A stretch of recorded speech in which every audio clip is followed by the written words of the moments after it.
The time is now 10 p.m. It's time to start Rated Point 5. I see. I guess there's no helping it. Time to give the people what they want. It's showtime! All right. Big Egg Broadcast. Roger. Now linking our broadcast center to some rich guy's satellite. Broadcast on!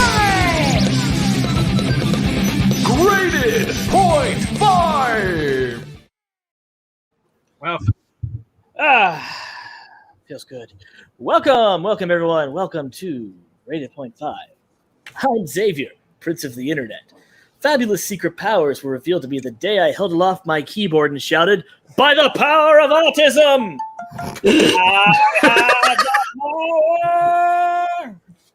Son of a bitch. We are ready, I think. And we got Sapphire McMillan here. Yeah. It's be great. Yeah. Yeah. As always, I am joined by His Eminence, King Mike. Yeah. Lady Piper. Yay! Oh, that bitch bit my boob now. Oh, God what damn is it. happening? Who's having problems with other women. Yep. Joining me tonight is Crystal McGee. Hello. Fan favorite, Mike Murphy. Hey, Yeah. And VTuber extraordinaire, Killer Tofu. Hey, what's up, guys? I'm a little less blonde than I was in the intro. He's the voice of the guy that tells us to start our show. Yeah. Right? Isn't that cool? Yeah, it's pretty good. You're getting all this behind the scenes, like behind the magic. It's like when Disney does one of those special features on the DVD where they show you how they made the rides for the movie that you're watching the special features on. Oh, those were fun. Yeah. Here's what you could have been doing with that money you spent on that movie. Yay! And then it's over.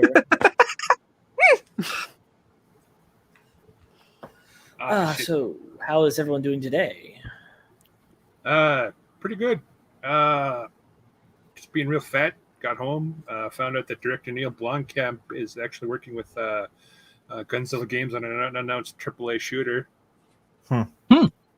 He's going to be doing the background stuff on it. That He's gonna do the world build. Yeah. Isn't he the guy that did was it District 9? District Yep. 9, Chappie, and Elysium. Elysium. Oh man. Ooh.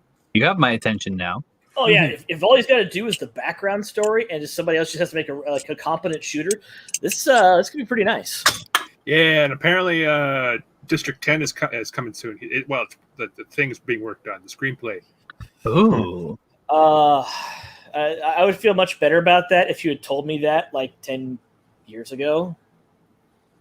You know, like he's had all this time. You tell me he doesn't have a screenplay yet?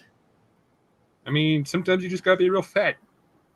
Sometimes you just gotta be real I think a lot of times, though, it's better to wait until you have a good script because you don't want them to just put it out and it's utter garbage. Neil, we want you to do District 10. But I want to make Elysium. Yeah, okay. Fuck Elysium! District 10! District 9 was great! Yeah, but check it out. I got this dude in this fucking exoframe, and, you know, they're going to crash Halo, and, like, what? And they got machines that just cure cancer in, like, 2 seconds. Then why does anyone have cancer? Exactly! That movie had so many plot holes. It was ridiculous.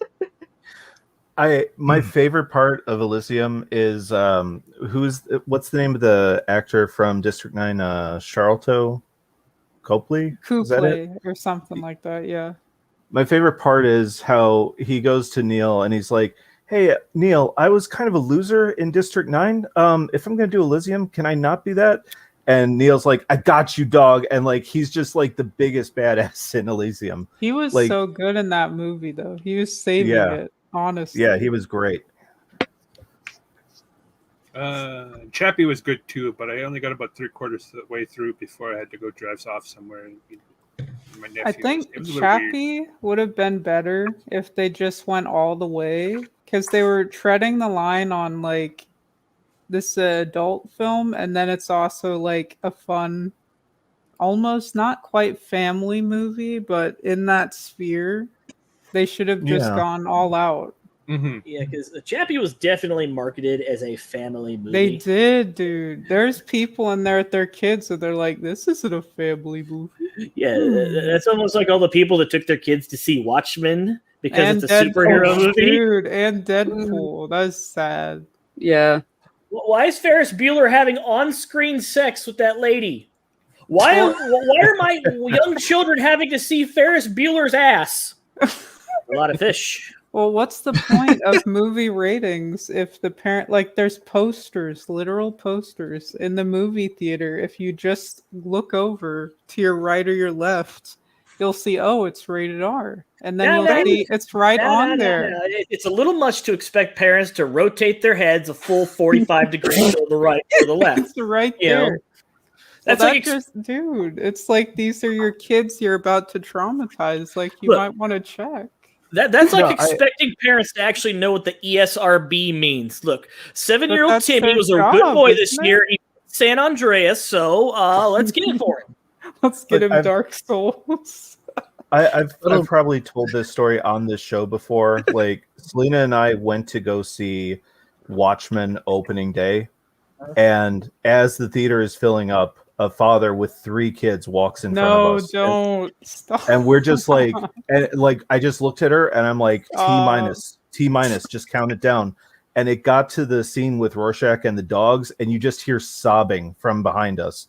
Well, dude, somebody gets punted out of, like, a building at the beginning. They made it past that. like that's just raspberry Wow. jam. But Okay. like the dogs and like that was it. The kids were ruined.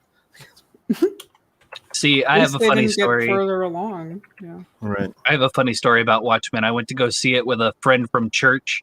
It was his birthday party, and he was like, "We're gonna go see Watchmen because it's based on comics." And I was like, Dude, "That's gonna be awesome!" Like, I hope that they No. do a good job with the movie. And I was like, "Well, this isn't terrible." And then it got to the fucking scene where what's his name and the chick are having like sex to fucking Hallelujah. And all I did was I turned to him and I stared at him and I was like, "You paid for me to come see this movie with you on your birthday? What the fuck?" Is there something you want to tell me? Because I'm getting some very weird messages here. Pretty much, exactly. This is how I do you. The first, the fifth, the third, the major lift. The that rest was. is all, it goes kind of like hallelujah. I don't understand who greenlit that scene, like straight up. Hallelujah. I don't like. My biggest problem was that I had never read Watchmen. Oh, Yep. And so I was in the same boat. Well, I've never read Watchmen, but I like comics. So movies based on comics are cool. So I will go watch it. I wasn't ready for that entire movie. I understood the rating when I went in, right? So not like I was expecting like some Marvel or DC shit. Like you thought it was They're going to be a cute shit. light R, and it was a hard R. Excuse me. Are you Nico Dongopotamus? It's Totopoulos. But Ruby McGowan strikes again. it is that scene is in the book. Yes, like Yeah. it is like 80% correct, like 80 to 90% correct, and that's the reason why it sucked. Because let's face it, Alan Moore is full of himself because he made the one guy everyone agrees with the bad guy. Mm-hmm. Everyone agrees with Rorschach. I'm like if you ask any random fucking person, was Rorschach wrong, and you'll get an answer of no. If you want, and you know he's a bad writer because he wanted you to not like Rorschach. Whoops. Yeah. Rorschach's a fucking loon. Rorschach is a fucking right-wing lunatic, and he is absolutely correct in every fucking scene he's in. Yeah, in the comic book, in the movie, everywhere. Yeah, right. Yeah, he's the only person who actually knows what the fuck is going on or anything, and everybody else is fucking just off the deep end and shit and stuff. And I think that was accidentally Alan Moore's point in a way, like in a weird roundabout way. Like he may not have intended it, but it definitely comes across that way. If it's like this horrible human being is right all the goddamn time. Well, I mean, this is just kind of Alan Moore's MO, right? Like he makes something, and once it becomes popular, then all of a sudden he doesn't like it, right? So I don't know, like that's just kind of his whole career. I respect, I'd say like 70 to 80% of his output, but like just him as a person, like he's just so frustrating to me. He's the greatest mall wizard anyone has ever seen, but same time, yeah, it's Yellow Lantern. I'm Dude, not Alan Alan Moore girl. would make I don't have a to great- read all of the comics in existence. he's Come on an now. unemployed mall Santa, all right? Like, Yeah. ugh. Watchmen as a movie was so bizarre in that everyone looked exactly like they did in the book. Yes. That was awesome, dude. It was fantastic. You know, Rorschach pulls off his mask like, holy shit, that looks like department needed a raise. Matthew Broderick looks like how Night Owl is drawn, and it's so fucking weird in that it is, except for the things that they change, which includes the ending. This is probably unpopular, but I've read both the comics. The comics and the little spin-offs they do. I just feel like, well, some of them are okay. But like I didn't like the ending of the original comic. Which is fine. It was I thought it was stupid. kind of cheesy because up to that point everything was like smooth sailings, and then you just hit the end, and it's not that it's bad, it's just weird. And it's not a good weird to me. It's like a weird where that was just like you're high as a kite, man. That's what I'm happened with you, right Crystal. there. I'm with you, Crystal. I first read it like my first year of college, and like I got to the end, and I'm like, the juxtaposition of like Alan Moore going like, I want this all to be rooted somewhat in reality, and I wanted an honest take on what it would be like to be one of these people, and then at the end to have it be this right, and then for it to be like this giant man-made octopus alien thing. I'm like, what are you doing? Like, just exactly. It was out of place. Yeah, like the right word for it. Yeah, he wasn't wrong in the sense that in order to get the Soviet Union and the United States to be friends at the height of the Cold War with tensions, at their highest, we would need somebody that's worse than either of us to team up against. Right. And even Kennedy said that. Mm-hmm. We have a super chat from Servant of God 777. Alan Moore wants to make Rorschach the bad guy, also makes him 100% right. So are you saying that Alan Moore created Alex Jones? Fact. The frogs. Rorschach takes his mask off, then rips his shirt off with Alex Jones underneath.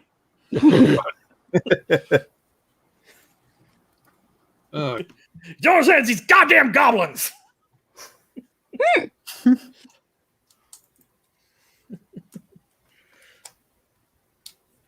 Oh shit! But the movie Watchmen is definitely, it answers the question why you don't want to do a 1-to-1 adaptation of the book.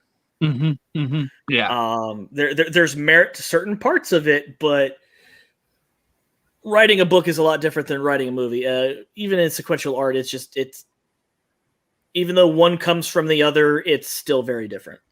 Oh yeah, definitely. I mean, a great example of that is Endgame, and like both of the movie leading up to Endgame and Endgame itself are like totally different than the comic, and the comic itself and the way that it was originally written wouldn't have worked in the MCU.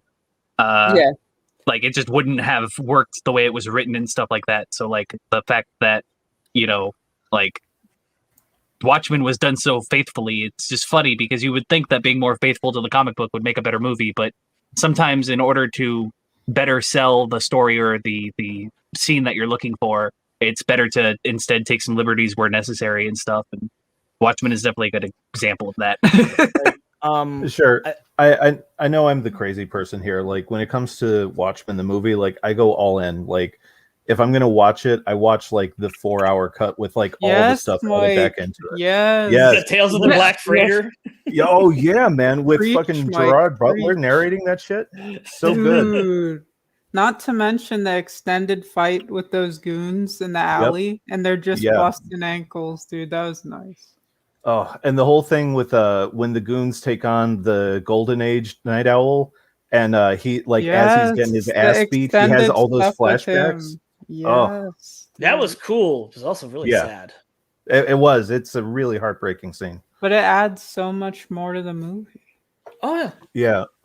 Like, you know how like some people read like Lord of the Rings like once a year or watch the trilogy once a year?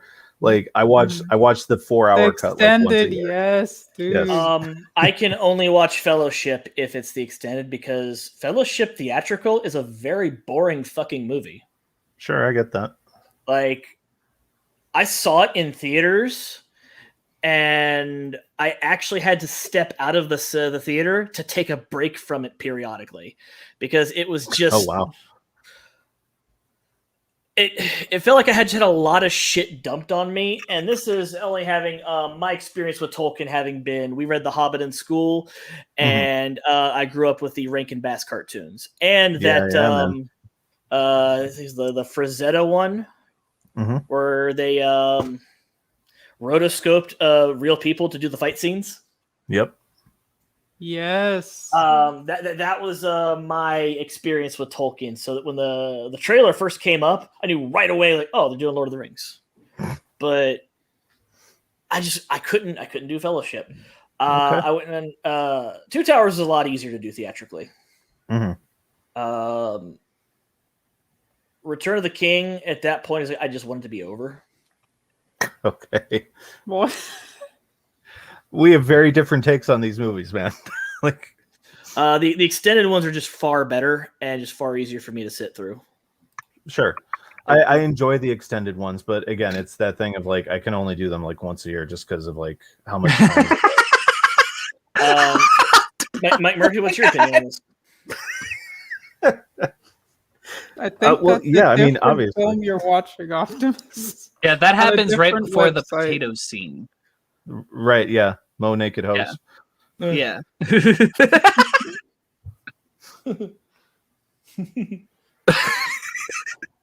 I can't toss the ring for you, Mr. Frodo, but I can toss you. Salad. But I can toss you.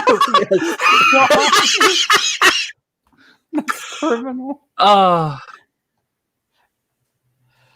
Whatever. I don't know. If I have the strength to do it, Mr. Frodo. My arm's a little tired from last time, Mr. Frodo. I better use my left arm. Sam, the burden is too strong. I'm going to Coombe. I missed you guys.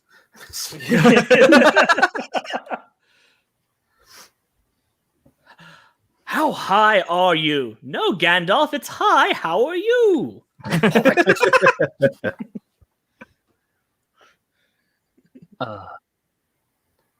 Man. Yeah, it's that thing where like it's like the third or fourth time you're watching Fellowship and like you're really studying the dialogue exchanges, and when Saruman is like, you've been enjoying the Hobbit's weed a bit too much, you're like, oh, okay.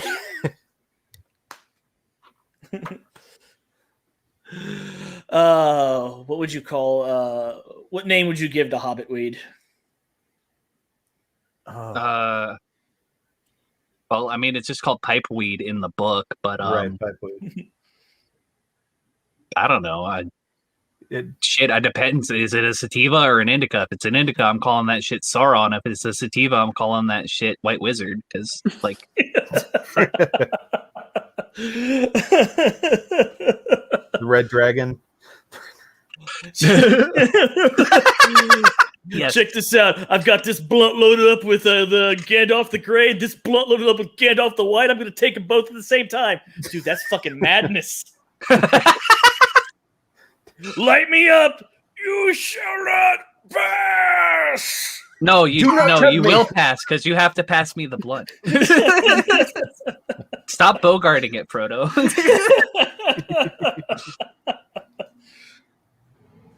You shall pass. That shit to the left.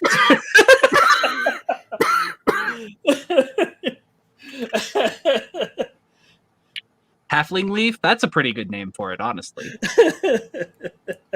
Half leaf, yeah.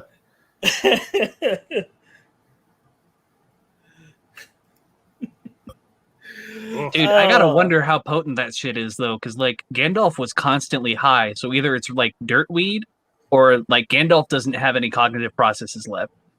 It's one of them two. It can't be both. No, I think Gandalf's like Snoop. He just has like super tolerance.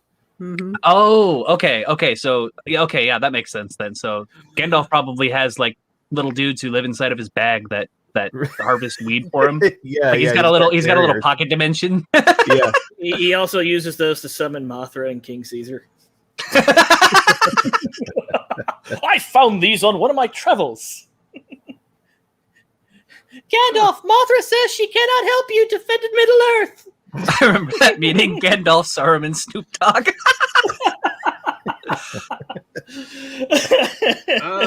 Apparently, the Numenorians were responsible for bringing pipe weed to Middle Earth.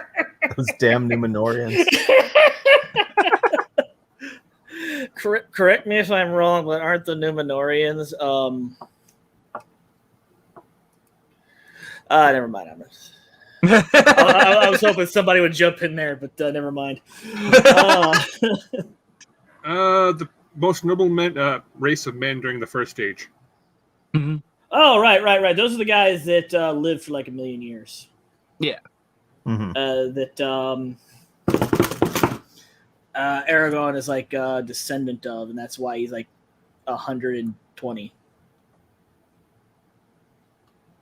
Oh, jeez. Let's see. He's like 120, right? Or 110? He's like really fucking old. Let's see. They even have the person who brought it to the fucking Shire. A guy by the name of Tobold Hornblower. So, Mary and Pippin, who's your weed guy? This is the dude Hornblower.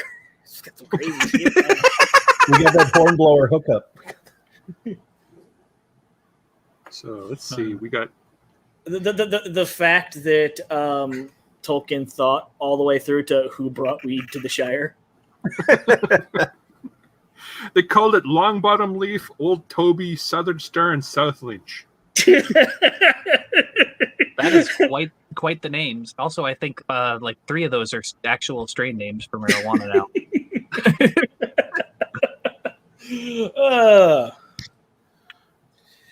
I just saw the saddest thing. I love Tolkien and I respect like what he did for like laying the bedrock for the very genre, but I just imagine him in his office like scrawling all these crazy superfluous notes that we don't need as the reader, and like meanwhile he's just missing his children's entire childhood. Like but I have to figure out where they get the weed from. Like World building, man. He has a corncob pipe hanging out of his mouth. His like he hasn't slept for 3 days. There's another pipe fully loaded on the desk behind him. Right. He's just been up for like a week. Yes. Dad, are you coming to my baseball game? Look, son, I'm working. My work is very important. I have to know what the hobbits call their weed. I've got 3 name choices. I need to narrow this down. This is very important. Actually, it's probably even worse. Like, not now, son. I'm working on The Hobbit. But, Dad, you already published The Hobbit. I know, but I have to update it. Right. Again? You updated already. Yes, but this is the current edition. Yeah, I like last month I picked up a new copy of the Silmarillion because I lost the old one during one of our last moves, and just like flipping through it, I'm like, man, this is like it's like amazing world building, but at the same point, it's just like the driest of the driest world building because like there's no real interaction. It's just like basically a Cliff Notes thing of like this happened, then this happened. And then so and so said such a thing to so and so, and you're like, dude, it really does when you read it through it a second time come off like a collection of notes more than a book. Well, yeah, because it was my understanding the Silmarillion was basically Tolkien's kids going through everything he ever wrote on, including, paper cups Right. and bar napkins, and just putting it in a book. Mm-hmm. Yep. Yeah, like, I mean, it was streamlined and edited so that it's something of an actual text, but yeah, it's just a collection of notes. Because there's going to be shit in there that, Tolkien was like, I like this. No, let's get rid of that shit. But he never got rid of it. He just archived it because I might be able to turn that into something later. Right. Oh, yeah. But kids don't know any better. As soon as, like, Amazon started announcing all that woke stuff, I'm like, they're not going to pull anything from the Silmarillion. Like, this is just going to be, like, straight out of their asses. Yeah. I don't know if you saw just some guy's video about it where he actually broke down the geography of Middle Earth and no, there's actually a very real reason why these people will not be here. It's because they're over there. This is where the story takes place. This is so frustrating because they're doing this with period piece films and they're putting just people and races that are nowhere near even in the area. They weren't even introduced there yet. And it's like, hey, they're here. We have, all these different people right here, guys. Yep. For real. Yep. I swear.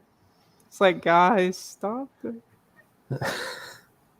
Squad Leader 3590 says part of that is why Tolkien didn't want it released. His son did it after his death. Right. What a dick. Yeah. They did it after his death, and this is why you need to set up a foundation if you become someone who makes important media to take care of your estate after your death. That doesn't help because the Tolkien Foundation, which is run by his family, they're doing that huge panel about the racism of Tolkien and diversity and all that. Right.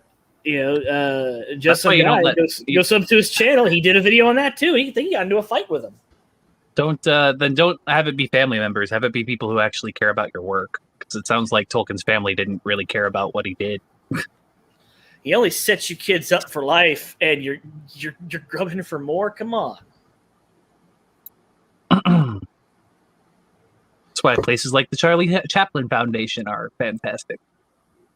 They actually protect Charlie Chaplin's image. Yeah, no kidding. They are. We learned that from a friend of the show, Charlie's London. They are very strict. Right. Super protective.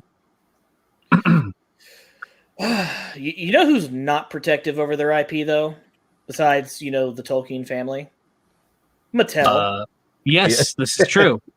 That's a great segue. I was expecting either that or Warner Brothers, one of them too. Them too. Like, holy shit. Okay, how you want to do this? Do you want to do, Electric Chair or Firing Squad? Because we could do Space Jam or we could do Masters of the Universe. How you want to do this? Oh, Masters. Masters all the way. Okay. As you all know, there's the current happening where Kevin Smith is stone cold busted, lying to everybody that he was a huge He-Man fan. The lie detector test determined that was a lie. Making a spiritual sequel that's supposed to be an actual sequel to original He-Man, but it's not for the original fans who would actually give a shit about it. Dun, dun, dun. I've been fascinated by the ongoing saga of that and the fight between him and Clownfish TV, which has just been hilarious and yet also bizarre in that they just said, hey, looking at this picture, I'm getting some concerns that this might be the way the plot is going. And Kevin says, like, no, it's not. Shut up. It's fine. You don't know nothing. Jeez, Kevin, tell us how you really feel. And then, come to find out the trailer comes out like, holy shit, Clownfish nailed it on the head based on nothing of the picture. And he's still out there. Yeah. I mean, look, there's a Hollywood non-answer way to deal with stuff like that. And it just feels like Smith and personality types like that can't help but double and triple down. And then even when they released the trailer, and you really look at it and you're like, I'm really just seeing He-Man being He-Man in this one scene, which looks like an opening big battle, and the rest is just him kind of being like dull, sad boy Well, all Adam. the stills look the same, And, so it's you know, like everyone's roided out, and I do like that Adam just kind of looks like a guy, but he looks like a soy boy. Yeah, it's weird, man. You know, kudos to Clownfish for like standing their ground this whole time, because we all know that they're right. I mean, this thing is going to be, I don't know. I don't want to say a train wreck. it will be. Get the popcorn ready. I don't think it's what the majority of fans of the franchise want, and I think that they knew that going in and purposely, you know, spearheaded it anyway, regardless of that information. I definitely agree with you on that. I will say, though, I don't think it will be a total train wreck. I think it will be... how do I say this? I think it will be passable for what it's going to be, but I don't think that it's going to be good, and I don't think it's going to be bad. I think it's going to be one of those things that, oh, yeah, that exists. Kevin Smith did that. Like, Sure. I don't see it like ruining Kevin Smith's career or anything. I don't see it ruining the He-Man IP. Ruined Yeah, his yeah, yeah. career. Yeah, he already You don't did have that, to man. worry Nobody can about ruin that. Kevin Smith more than Kevin Smith at this point. Yes, Exactly. that's Yoga true. hosers. But what I'm saying, though, is I don't think this is going to be nearly as terrible as people are making it out to be. I do think it's going to be bad, though, but I don't think it's going to be like god awful. I mean, the best thing I can say about it is I think visually it looks good. Oh, yeah, it's going to be gorgeous. Very animation. true, yeah. But nothing else. In terms of animation, it looks very close to the 2000s remake, which I actually watched growing up. I loved it. I thought the animation of that was really cool. It's actually, in some cases, I think it looks a little bit better than that. I think the animation looked good, but I don't think Tila needed to be turned into a dude. No. Mm. Current year Piper. I don't think current year needs to turn chicks into dudes in order for them to be powerful. Like, that's sending a She was really just fucked up fine in message. the original show. They didn't need to change it. Yeah. Yeah, she was muscly but slim in the original, and She was muscly, but still had a female body instead of like a chick's face plastered on a dude's body. in the 2000s she was slim, but she was also like the best fighter on their team that wasn't He-Man. Because what's the point of having Michelle Gellar on there if you're just gonna have it look like Butch 5.0? Side of the head shaved. Right? Had to cut her hair, shave the side of her head, the whole nine. Like, okay. And she just looks angry. Like, Optimus says he has opinions. You can't look remotely feminine in any kind of way, or you're not powerful. You obviously only exist in the male gaze if you smile. Like, don't you know? Yeah, the whole current year thing is weird when it comes to women. It's like you want to ask these people, like, are you actually thinking about what you're saying? Like, the only way to like strong women is to make them look like men and not behave like women. Like, it's a weird rabbit hole that like none of them actually think about before they just dive into. And it's like, so ridiculous because anime is like the total opposite. Like, you have all of these magical girl shows, and it's like Sailor Moon is out there killing like aliens and things from another galaxy, and then you just have like, it's why? Have you ever seen Madoka? Magica? Yes, dude. My little sister showed me that. She's traumatized, and I was like, "This is awesome." Oh no, yeah, it was bad. I was like, "Oh, this is cute." Oh yeah. No. the movie version of Madoka where they're having that gunfight while stopping time, and then all the bullets like go all at once after they're just surrounded by bullet trajectories. Yes, like they can't move or they get hit. Like that's intense, and they're fucking tiny and thin and dainty. Like, yeah, I like the message. There is like they have all sorts of freaking women, in different stuff, but the thinking is you can be you and kick ass or not. Like Right. over here, it's clearly being the slightest bit feminine is because of dudes only.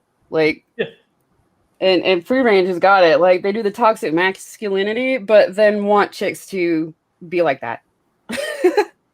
Right. Right. You're strong because you're a woman, but only if you look like a man. What? Right? And then if you ask them to define toxic masculinity, it's this constant sliding goalpost that basically encompasses whatever behavior at the moment they see that they don't like. Yeah. Yep. And I don't get the whole thing about like, oh, in order for us to make women more strong and everything, we need to be as sexist as possible and abhor femininity in every way possible in order to make sure that these women are respected, because they hold on to this ass backwards sexist fucking stereotype that men are the only ones who can get by, and the way that they've been turning these women into basically men with boobs, which they used to complain about 4 years ago, and now they Right? don't complain about anymore. Like they're turning women into men with boobs, and then they're wondering why people don't like their new characters. And it's like, because I'd probably like them better if they were a guy, just because you're making them more masculine and stuff. And like, whatever happened to women being allowed to be beautiful and fucking deadly? What happened to the femme fatale trope? You know, Right. like what Right. happened to that shit? It pisses me off, man. Well, it's like they're shitting on or they're talking about Black Widow recently, Yep. where She was supposed to be that trope. Like she's taking Black Widow back. Like Black Widow was a spy. Black Widow's a female spy. That means her job is getting into places she's not supposed to be, and that means using everything at her disposal, including her body, to get things she's not supposed to have.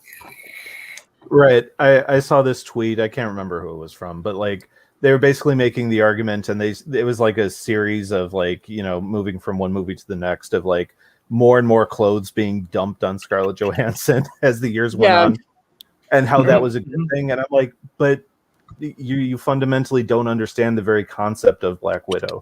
Like, Yeah. It was like 3 movies where Black Widow's not a redhead. On multiple levels. right. Oh, hello. Hello. Yeah. Oh, hey. Hey, man.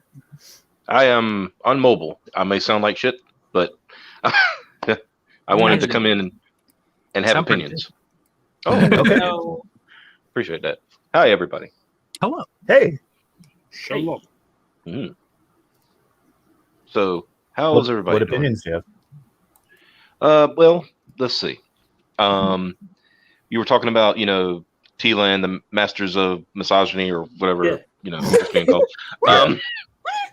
Tila's becoming man at arms. Mhm. Tila may one thing also from become. She's going to become He-Man, apparently. There's one thing in the trailer that bugged me severely. It was like she said something to the effect of, "I have spent the last 5 years getting away from magic, and now you want me to save it." I'm like, this is the daughter of the sorceress.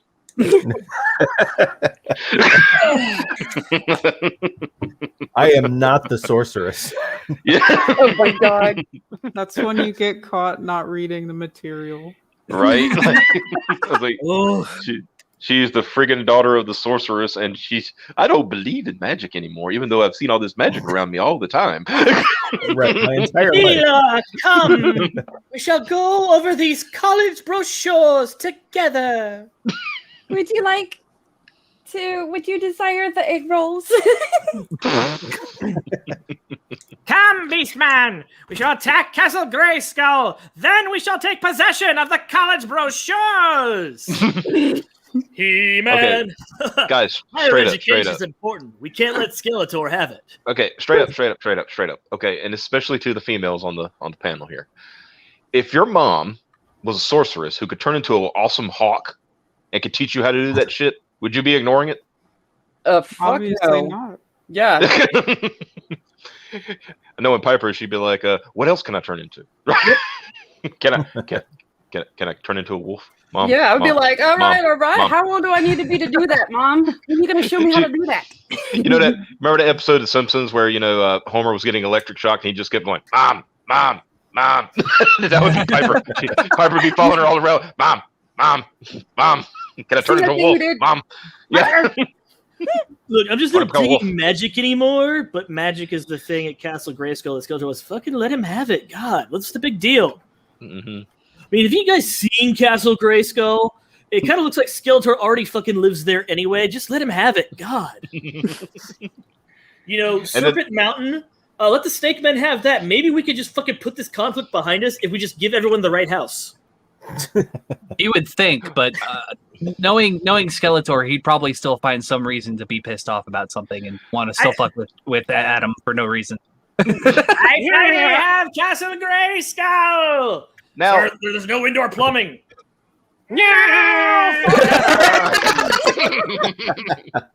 That's another thing that I don't think they're gonna touch on though, with like Skeletor and like how he's fucking Adam's uncle. Nobody seems to fucking talk about this like ever. You're right. Like, I don't know if it. I mean, it depends on the continuity, but there have been many where he was Randor's brother. Yeah. Yeah, and like there's the Filmation, there's the mini comics, which are connected to Filmation but are separate. Mhm. There is the 2000, and I think they did another comic run after that. Yeah, I think in the original Filmation and even in the comics that came with the figures and stuff, they never really said that Skeletor was Keldor. Yeah. But they did. I think they did in the comics, like the not Marvel, but the later ones. They said that Skeletor was Keldor. Yeah, they opened the 2000 series with that. Yeah. I don't think they ever in the 2000 series. I don't think they ever made that that they were brothers. Just that Keldor was a member of the Royal Guard, and he's like, I don't need to be a member of the Royal Guard. I can take this shit over. I'm fuck this guy. I want the throne, you prick. Looking back, because like you can watch all of the old Filmation ones on YouTube now. Like they're official. Mhm. You can just going back and watching like some of Skeletor's schemes are just so hilariously stupid. But they still are, still great. It's like there's one way to conquer Castle Grayskull. How's that, boss? What the? I pressed the Using wrong cream button. cheese. Yeah. Right on this bagel. He-Man shall eat this bagel, and he's lactose intolerant. When It was like one. I shall take him over. It was like one where he says he got the bright idea to, okay, I'm going to kidnap King Randor, Man-at-Arms, Tila, who, by the way, that's another thing about Tila, Captain of the Royal Guard. So she was already very important. You didn't have to like try to make her better. Yeah. Right. Yeah. and Adam, and they said, if we kidnap them, then the palace will be, vulnerable, and we can take it over. Yeah, and then what they didn't know is that Queen Marlena, who is a was a space pilot. She was actually an astronaut from Earth. Xavier. You blathering ninnies don't know anything.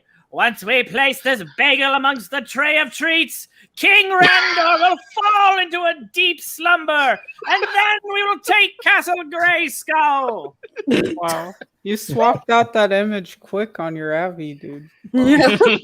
I just looked up and I was like, wow, it's Yeah. changed. This image has been prepared for years. But so the episode proceeds to go on, right? And so Queen Marlena starts like leading the Royal Guard into battle, and she's kicking ass, right? And she's like using her spaceship and like blasting like fools out of the sky and stuff. And now here's the key: the only person she freed during this situation was Adam. Now she's not supposed to know that Adam is He-Man, but she knows because he even asked her later. He said, "Why did you free me instead of everybody else?" And she says, "Oh, a mother knows things." So the queen knows. She knows that he's He-Man, right? Come on. Let's be real. Adam's sword looks exactly like fucking He-Man's sword, and nobody and ever also on fucking top of talks the fact, about it. Right. especially in the Filmation stuff where it's just Adam with a tan. Right. It's literally Adam with a tan, and he's like wearing a loincloth. That's it. That's the only difference. Adam is a Yeah. blonde, muscly man with bizarre proportions and a green cat. He-Man is a blonde, muscly man with bizarre proportions and a green cat. It's not fucking rocket science. He's just the fantasy version of Superman. That's it. Yeah. Right? This is Oh, like- by the way, because of the origin of his powers, he can kick Superman's ass. Nice. That's true. Magic based. yeah, magic. Yep. This is In like fact, saying I can't figure out who Sailor Moon is because she's got a fucking tiara. Right?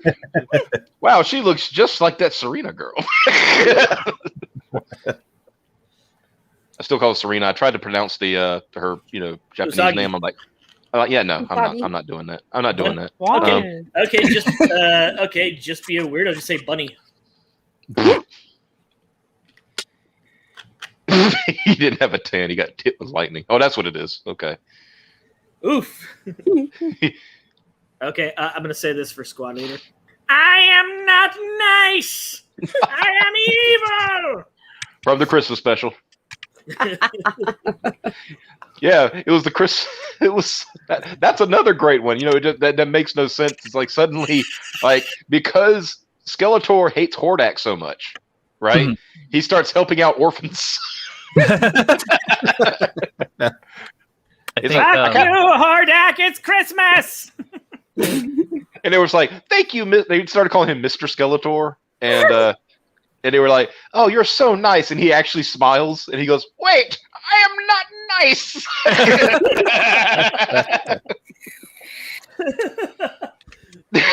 and the scholars of Eternia say Skeletor's heart grew 3 sizes that day, and then collapsed in on themselves like a black hole. I think one of my favorite Skeletor lines is he's laughing to himself and he's I can't remember when I've had a more pleasant day. It's so random because it's like here's Skeletor, he's like this badass like powerful wizard dude, and it's just I can't remember when I had such a wonderful day or a pleasant day or something. It's like you use the word pleasant, that's in your vocabulary. It's why I love the Robot Chicken He-Man bits, especially just with Skeletor doing just non-Skeletor shit. Like when he went to the bank to get a loan, they told him he needs to duplex his property. Okay, so I'll take your security deposit and put it in escrow. Wasn't there that one Robot Chicken where like all the villains from like the 80s were from 80s cartoons were like carpooling? Yes. It was like Skeletor and like Cobra Commander and like Mumra and I forget who Oh, else they had. guys, Cobra Commander isn't gonna have the hood anymore. Right, no more hoods. Racist. Like, Yeah. what? No. Oh, is it? It's racist. Yes. Yeah. against Well, who? yeah. I mean, So sad. my That hood is opinion. iconic, though. My opinion on that would be like Cobra Commander was like, "Of course I'm racist. I hate everyone." Yeah. Right, Exactly, I'm guy. kind of like, bruh, he's a bad guy. Mhm. Of course, I always like the faceplate Yeah, design better anyway. I was gonna say I liked it better anyway. Sure. Then there was that weird one. You remember that weird one? That weird redesign. It was like silver. It was like the silver Cobra No. Commander with the like. I call it the. I mean, basically what it is a stormtrooper mask. Oh yeah. Yeah, it was a really weird time for Then there was the movie G.I. Joe where Cobra Commander looked like Cabal from Mortal Kombat. What the fuck is this? Like, I think if you're talking, are you talking about the animated movie or are you talking no, about the live action movie. Oh, live action. Yeah. Well, I try to pretend it doesn't exist. Because there was a couple of lines from the from the animated one that I love. It was from Destro and Dr. Mindbender. They were talking about when he told them to tell when he asked you remember they were getting fussed out by Serpentor because they failed as usual. And of course Cobra Commander's blaming Serpentor, right? Yeah. And he says, "How about you, noble Destro?" And then Destro goes, "Militarily speaking, Cobra Commander is a world-class buffoon." and Cobra Commander, he says, "What about you, Dr. Mindbender?" And Dr. Mindbender says, he said, "You don't believe this, do you?" He said, "Certainly not. Destro forgot to mention your impeccable your impeccable amount of cowardice." Hey, fuck you, Cobra Commander. We're trying to save our own asses here. Right? Yeah. Get the hell out. Yeah. Dude, I was like, I've seen what Serpentor. He's got Sergeant Slaughter DNA. I'm not messing with that guy. That's another thing I loved about that. It's like they're trying to make the perfect emperor, right? Yeah. And they messed up and didn't get to one they need. And it's like, all right, we need some more badass DNA. How about that guy? Sergeant Slaughter? Yeah, why not? See, I could see a situation like that, but see, the way they were portraying Sergeant Slaughter, I could just see his persona just taking over and it accidentally creates another Sergeant Slaughter. Because that seems like something Cobra would do, right? They would just screw up and accidentally create another Sergeant Slaughter, so now there's two of them. I am Snake Slaughter. What do you think? Should we beat up bad guys? Of course! Make these assholes go do some laps. Yeah, that's what he actually makes. He actually makes Cobra an inept terrorist organization, or not inept, actually good terrorist organization. Right. Good, quote unquote. They actually start training and become really good at what they do, and they're an actual threat now. What have you done? Oh, recruit! I want you to shoot down that GI Joe jet, and if you miss, I'm going to make you push Texas until I get tired. But sir, that's not possible. Shut up.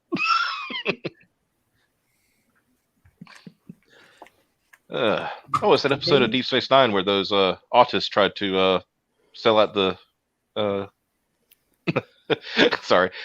tried to sell out the Federation to the Dominion. You remember that one? Sorry, easily distracted right now.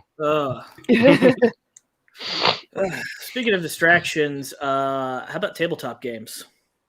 Hey, I heard there were things that now, thanks to Wizards of the Coast, we can go to the prom. Yes. Congratulations! You could finally be a dancing queen. Roll the dice, roll a 17. I'm going to No, dude, no. I'm going to paraphrase a quote from Coming to America. I went to the prom once. It was an overrated experience. I'm waiting for the D&D where you can be in the playground and you get to exclude me from playing the playground game. Crystal, now you get to play on the seesaw. I can't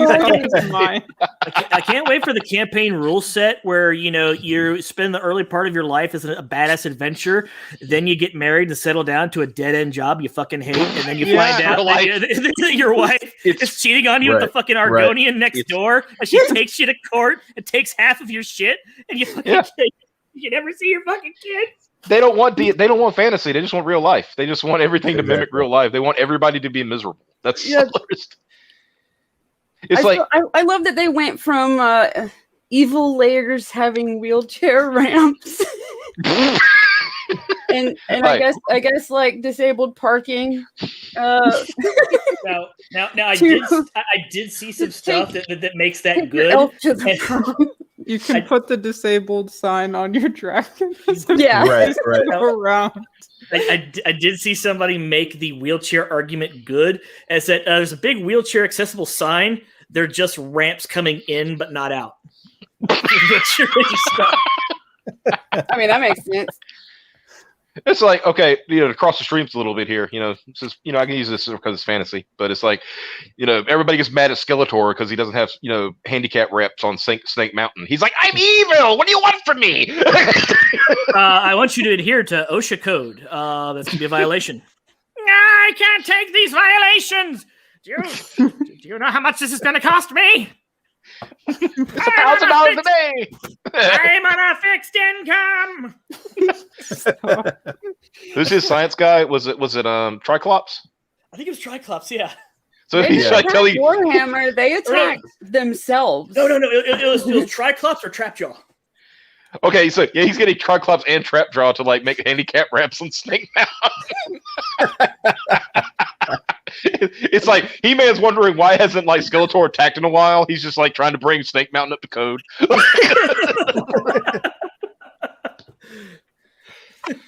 That's coming soon to D&D, a campaign where your character has a healthy relationship with her father. Now there's a fantasy. Oh, I'm sure they would twist that into some toxic masculinity shit. Like, it's funny because I'm gonna tell you all a little story. Years ago, and Tofu can back me up on this because we made this joke. He knows where I'm going with this. He already knows.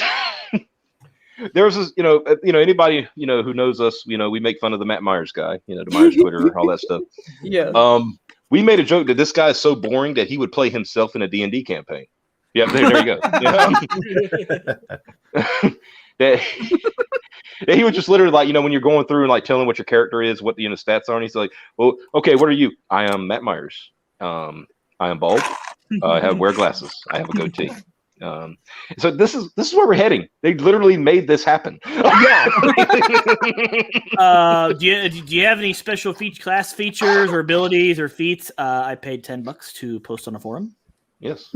So exactly what I did. I came out as a furry to avoid accusations of sexual impropriety. God. Oh man, this is. It's like how they used to say the Simpsons predicted the future. No, Myers Twitter predicts the future. That's we make jokes about it and then it comes true. Well, stop that. Okay. Dang. Don't do it anymore. We don't need no more of this shit. Yeah. Because that's exactly what I'm gonna do when I play my role playing game. I want to play myself. That's like, fine. you know what I mean? Like, well, thanks, Honestly, I appreciate that. when I was a bit younger, like I stopped caring after a while. But when I was a bit younger, I was like, why is human even an option on like tons of games, like video games? Like you got a good point. And stuff and tabletop. I was like, why is human even an option? That's so boring when you can be all of this other shit. That's why humans get the bonus feat. That's true. Well, it's just like the bonus feat is literally there too because nobody would play human otherwise because they suck. Yeah, but they get that bonus feat. So a human level fighter at level 1 is basically a level 3 character. Meh, still a human. Because the fighter gets a bonus feat for being a fighter. Yeah. Mm-hmm. It reminds me of when this is one of the getting to the fantasy. See, I always argued in fantasy, with like a DM or something, when making a character, is to get more fantasy, not less, right? Yeah. Right. Like when we were playing on 4th edition, a few years back, I argued with the DM because I wanted to make a dragonborn shaman, which you can do, whatever. But I wanted to make it 7 feet tall. Oh, you can't do that. Why? Because it says between 6'5" and 6'8". I'm like, but he's different. Why? He's a fucking dragon, man. Because none of this is real. Right. Why can't he be 7 feet? I mean, we went through a 15-minute like discussion of why I should have a 7 foot, and he was telling me why I couldn't. Okay, fine. What's his fucking name? Trogdor the Burninator. No, it wasn't. No, it was Ryujin. Was his name? Funny, I remember that. Anyway, so we eventually negotiated to 6'10". I'm like, yes, because 2 inches. 2 inches make all the difference, You know what it really was? He just didn't want your guy to play basketball. That's all it really was. Well, I think what it was is like another character they were using. What were they? That race? It was in the expansion. The tall mountain people. Yeah. They have like that weird rock skin feature. Yeah. I just can't think of what they're called. I know what you're talking about. I can't think of them for the life of me. But they're like super. Yeah. They're like between 8 and 10 feet tall, and it's like I'm not saying I want to be that tall. I just want to be 7 feet tall. It's like why? Because it's a cool number. I mean, why can't my dragon board be the size of Shaquille O'Neal? I don't understand. That's kind of silly. Yeah, it was a silly thing to argue over, right? Yeah. It's like, I mean, I mean, I think humans. I think they. I mean, yeah, they had a height limit, but it was still in the 7 feet. So I was saying you're technically saying that a human could be taller than a dragonborn, Right? Yeah. Yeah, no offense. I just like the idea that like there's apparently like some like gravity affects them super special where they just like can't grow past 6'8". Mm-hmm. Right. You know, yeah. The Never race happened ever. the race that has dragon DNA somehow can't. They just stop. When they hit Yeah. here, they just stop. And then I really nailed him. I really nailed him because like as we were going through the thing, we did end up going against a dragon, right? Yeah. Mhm. And I said, "Hey, how big is the dragon?" Oh well, the dragon's probably 30 feet tall. See? What a dragonborn is stuck at Cap Your doors, I will bend down or hit my head. You can make me roll for it. I mean, we even had like a little cute little thing where the tall guy, like I said, I can't remember the race name, and another friend was playing a tiefling, and we had a gimmick where the tiefling would ride on the tall guy's shoulder because it was cool. It was just campaign. I was a halfling, and an orc used to do the fastball special with me. That was our attack. He would throw me at stuff, and I would stab it. It was fun. Hey, that's me whenever I play a rogue. Eating and all. Nice. Get tossed. Say, You got to toss me. Here, go. Don't tell the elf. I think almost every character I've ever played in D has been human, just because I want that bonus feat. Because that's why you were defending it earlier, because you're one of those people. No, like that's why people pick human is that bonus feat. Guys, I just want to mention that. I just want to mention that Xavier said he wants feet. Oh Jesus! Yeah, he just outed himself. We've learned things. Yep. Yeah. That's canon now and part of the lore. Yep. Yeah, it is but now. You know what I don't have? You know what I don't have a fetish for? Fat broads and horse-faced lesbians. I was wondering when we were going to start playing that. I was not ready for that. Yeah, no kidding. It freaking broke your dude. You put that perfectly, sir. I'll give you credit. You did it. Hey, angry green boss. Hey, buddy. Hey. But no, I think the last time I built a character, I was in this phase where I have all these fucking books, and I'll go through all these books and do all of the fucking shit where you basically build at level 1, you have like a level 5 character because of all of the shit that you have that's technically legal. Technically. But you're kind of an asshole for dragging like 8 or 9 books to explain how your character works. Okay, so on this page, as you said, this feat says here, this is official material, so it's good. Now, in the 1997 issue of Dragon Magazine, flip, page 82, editor's choice. I kept building characters that I didn't see, so I built a charisma rogue. Where instead of putting that 18 to dexterity, I put it into charisma. And I basically turned him into Michael from Burn Notice. Nice. Okay. And he basically all of the shit that you'd expect from like the spy class that they're supposed to get bonuses for, I was doing that without prestiging. Because of how I distributed his skills. I built a whip fighter, and I tried to build like Simon Belmont. Which means I had to go and find, because the whip only does like subdual damage, which means if you hit somebody with it, you can only like knock them unconscious. I actually had to go and find the whip that actually does physical damage that you can kill somebody with. And it's in a fucking splat book for druids and rangers, because it's like a thorn whip.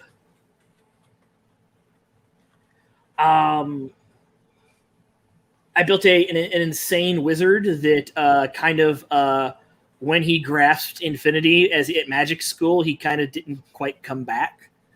And they didn't know to do this, so they just kind of turned him loose, and whatever happens, happens. So a lot of things keep getting burned down. It looked at me funny, so I set it ablaze. Just burn it to the ground. Burn to the ground. Yeah. Burn to the ground. Ah!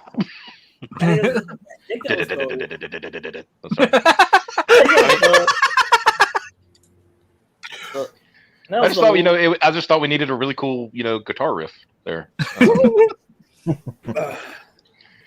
What I need now is I need Mike to come back and tell the story about that Edgy Empires game where they turned the Jedi into a human meat shield and then packed it full of explosives and sold them into slavery. Oh shit! Yeah, he was this guy. There was one guy in the party. Apparently, he wanted to be a Jedi. They were like, okay, and so they just fucked with him the entire time. Like I said, before we do that, Yellow Lantern said the secret word. He did say the secret word.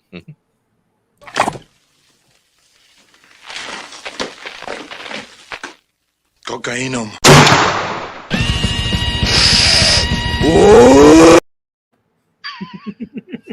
It's actually amazing how much louder. User warning for that one. It's amazing how much louder that is here in the studio than it is watching the stream. Right? Chris, it's been a long time since you've hung out with us. We have all these new toys. Yeah, I noticed. My ears noticed too. Well, Mike, he's also very appreciative of that one particularly. Yeah, well, Murphy. it's a Mike classic. Murphy. That'll Yeah. always have such a place in my heart, man. Yeah. Considering, right? Considering. Yes. Oh, the goon. I was like, for a second, it's like, what happened to my screen? Oh, the goons went away. Okay. Something is amiss. Did we talk about the Starfire thing yet? No. We made fun of it for a split second, but no. So somebody want to pull it up? Those preview. Anyone got those preview pages? Oh no! Mike's gonna We lost bounce, Octopops. and Octopop's bounced. Yeah. No. Oh no. Yeah, I only have like an hour tonight, guys. I'm sorry. Yeah, no worries. Gonna miss out on Now we had the same avatar. on this shit. That's who the devil no. Yeah. I thought you could take over, eh? All right, Which- that's the Wait, perfect wait one. a minute. Which one do I shoot? It's me, you idiot! It's that Spider-Man meme. Yeah. Yeah. We're pointing at each other. All right, guys. Thanks so much for having me on. I gotta bounce. It was Yeah, no fun problem, doing man. Later, my See you, buddy. Yeah, likewise. Take care, guys. Yep. Okay. Now I'm back to normal. Yeah, somebody want to find the preview Oh, sorry. pages of the Starfire comic? They're all over Twitter. You can just play the thing. no, the video's awful. Don't. Oh yeah, that's why you got to play it because it's terrible. No. Are we allowed to play it? Yeah, I mean, it's No. everybody else has played it. Why not? Play the video. Turned Play the by- video. Play the video. Man, He's all back, I've by the way. seen is like the preview pages all over Twitter. I haven't seen no video. I feel like I did really good at dodging a You're bullet, lucky. but now I'm here. Yeah. Are you ready? It is- Are you ready? It is so bad. They picked like the worst voice actress I've ever heard in my entire life. The comments are obviously disabled. Oh yeah, I'm That really ratio. surprised that they left the yeah. Should have The thumbs up and disabled the thumbs down. dislikes. Yeah. Mhm. I mean, look at this creature. Okay, for a second I thought her shirt said skinny poopy. I'm Mine really, as really well. hoping that this is just Clayface in disguise. I've seen several comics that depict that. Yeah, The question that I have with this is who is Starfire even with that she makes this monstrosity? Apparently not Dick Grayson.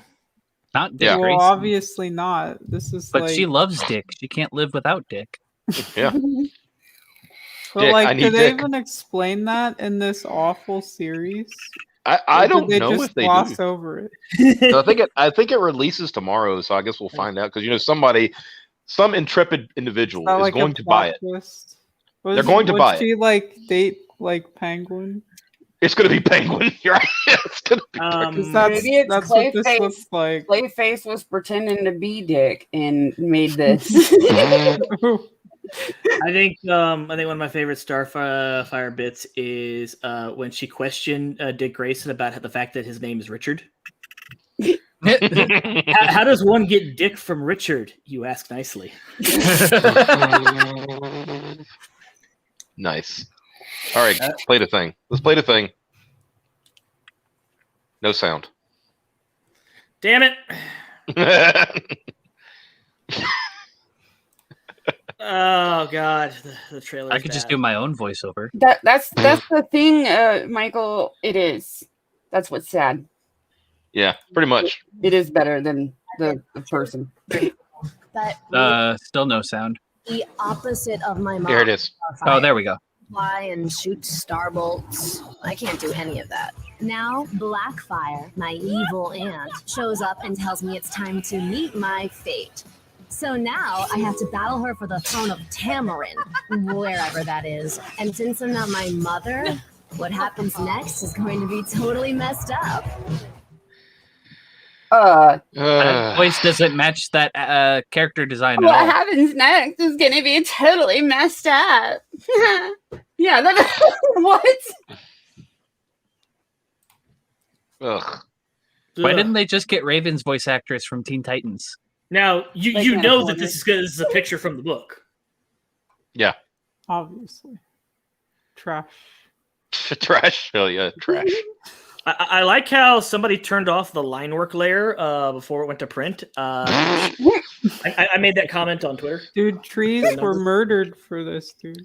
I have seen better MS Paint comics come out of 4chan. Yeah. This is Global Homo in a nutshell. Global That's Homo. You know the art style where it looks like a bunch of colored blobs that kind of vaguely resemble people? No. Yeah. And they do that specifically so they can't offend people. And yet it is the most offensive thing on the fucking planet. Wow, look at these straight lines here. Just look at that. Look at that edge.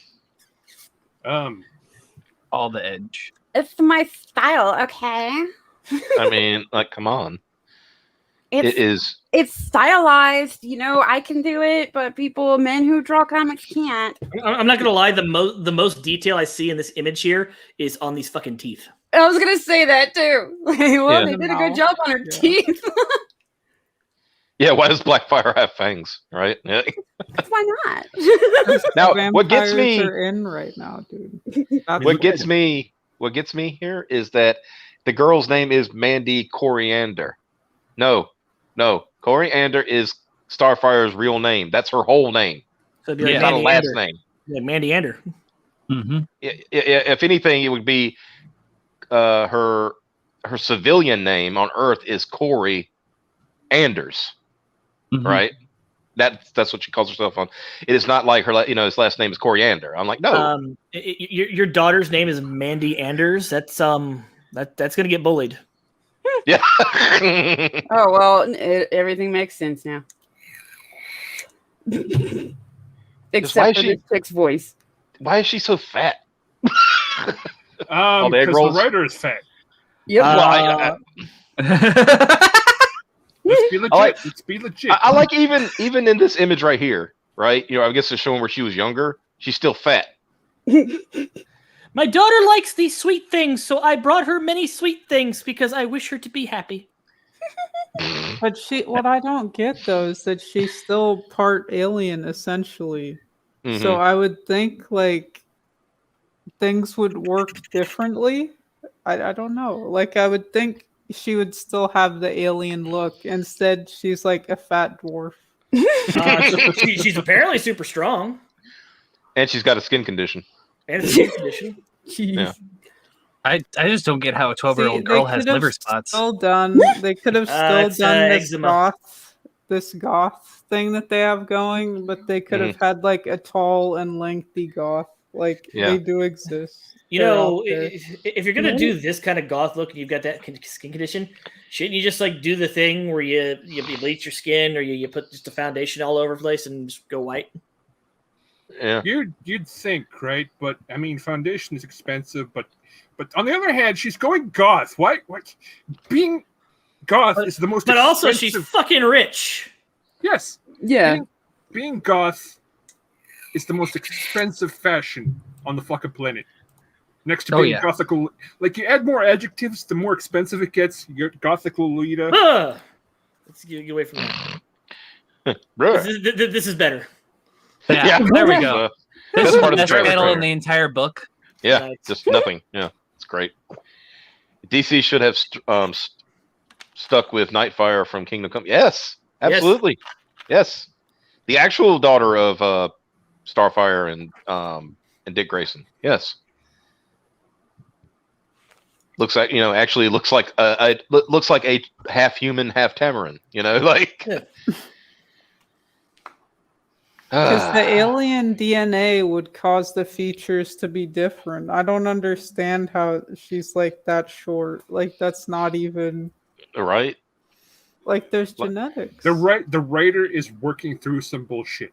And you'd think like the alien DNA would like override. Y'all seen a picture of the writer, right? Piper, do you have that? No, don't. Please. Yes, do. I don't Please. have it. I can look for it. Get the comparison shot. Get the one where they show them side by side.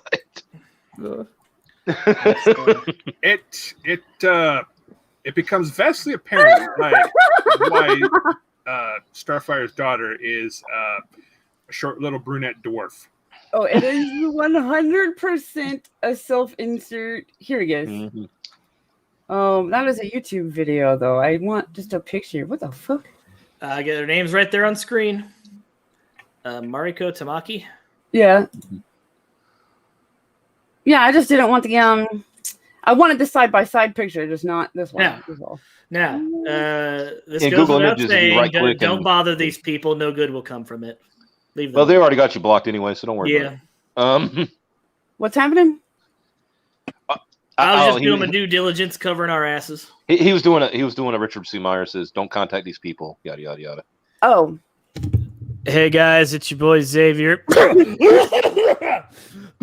So anyway, SJWs always do this thing where like they get this established property and nope. You screwed up already. Nope, you already screwed up. Here's what you gotta do.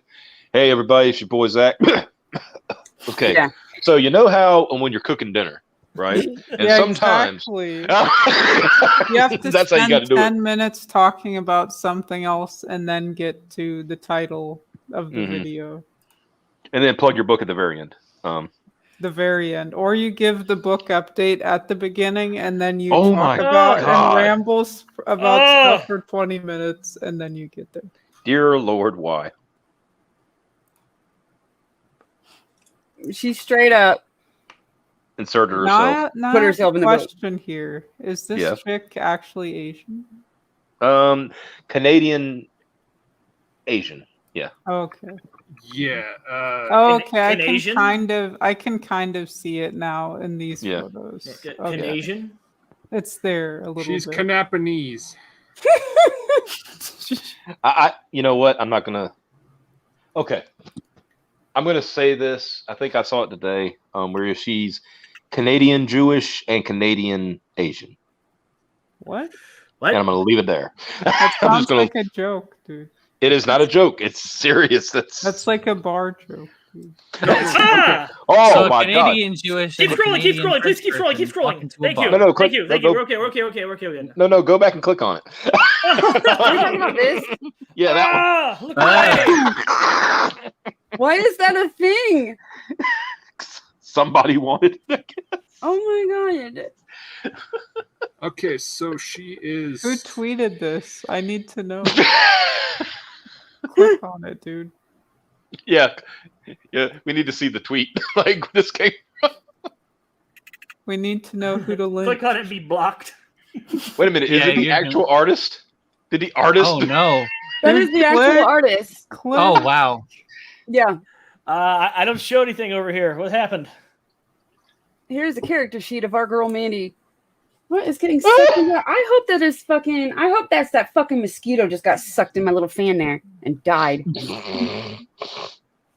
Otherwise, I don't know what the hell keeps getting sucked into it. But why do you need? Why is there a character sheet of her in a? In what instance? Wait, can we not click on it? Are they gonna have that in the book? Yeah. Did you bring up the Twitter feed? Because we're not seeing shit. Yeah. Yeah, we just see the image. Yeah. We don't. Oh, you're not sharing that window. Yeah. That's what. I'm sharing the wrong window. Yeah. Hold on. You could copy that. I was gonna say you could copy that link and just copy it into that. Well, I'll just reshare. Yeah, we can do that too. My bad. If we start suddenly acting professional, people might get really weirded out. Very suspicious. Why is it dead again? Oh no. Wait a minute. Is this the actual? That's the actual artist. Yeah. So my mind. So Mandy wears a private school jumper and combat boots. This is trash. Like I imagine she goes to private school. That's a uniform violation. Well, wait. How old is she though? Is she supposed to be in like high school? Probably. Yeah. And they're showing her half naked. Yeah. She's in high school bro. because remember, she's looking for brochures for college. Yeah. So she's a senior. I guess so. Yeah, but still. Freshman, like, dude. I just want to know. I want to know who the dad is that they ended up with. On the bright side, Yellow. Now you have excellent taste in candle sconces. So, candelabras, sconces. We'll give Cab your number. How did they end up with like a daughter that is 4 feet? Well, senior, like she still has to sit in a booster seat. Exactly, dude. It's a certified midget.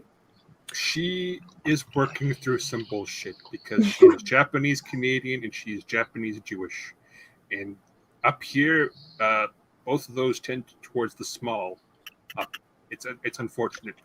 Did people start making like quote fan art of this after this was posted? No, she's just posting other people's art though. Oh, okay. But it's not related. It's just other art. Keep trolling. Yeah, 4 feet and 400 pounds. Do you mean to tell me that they made a woman draw worse? Yep. No. Yep. That is her art. She's posting other people's art. Keep going. Yeah.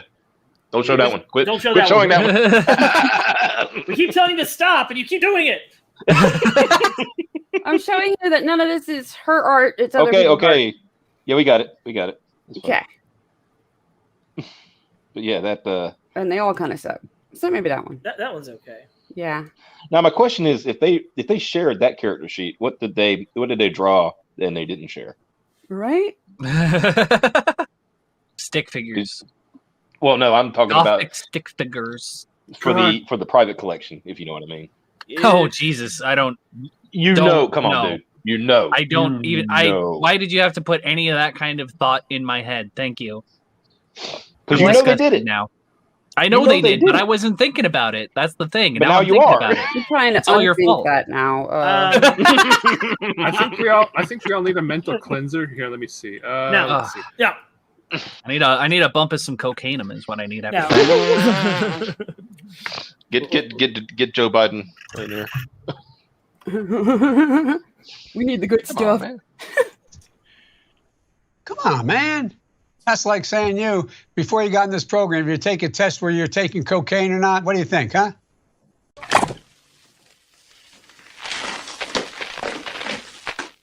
Cocaine.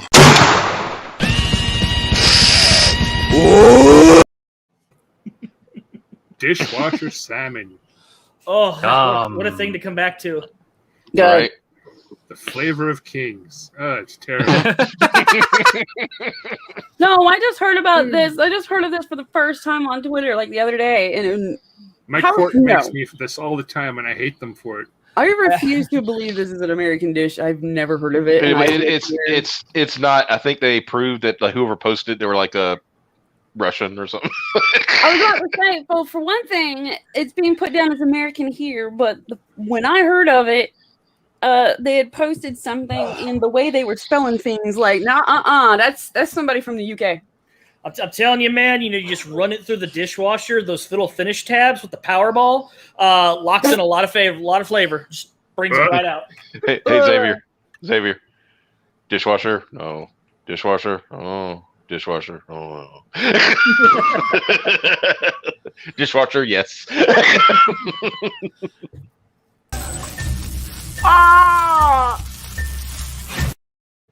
That's what my brain said when I tried to imagine eating from the dishwasher. Is that brand? Yeah, that was brand. I seen a motherfucker sous vide a steak in a dishwasher. The worst part is it looked good. I fucking hate that. At least you know that your steak is going to be free of streaks.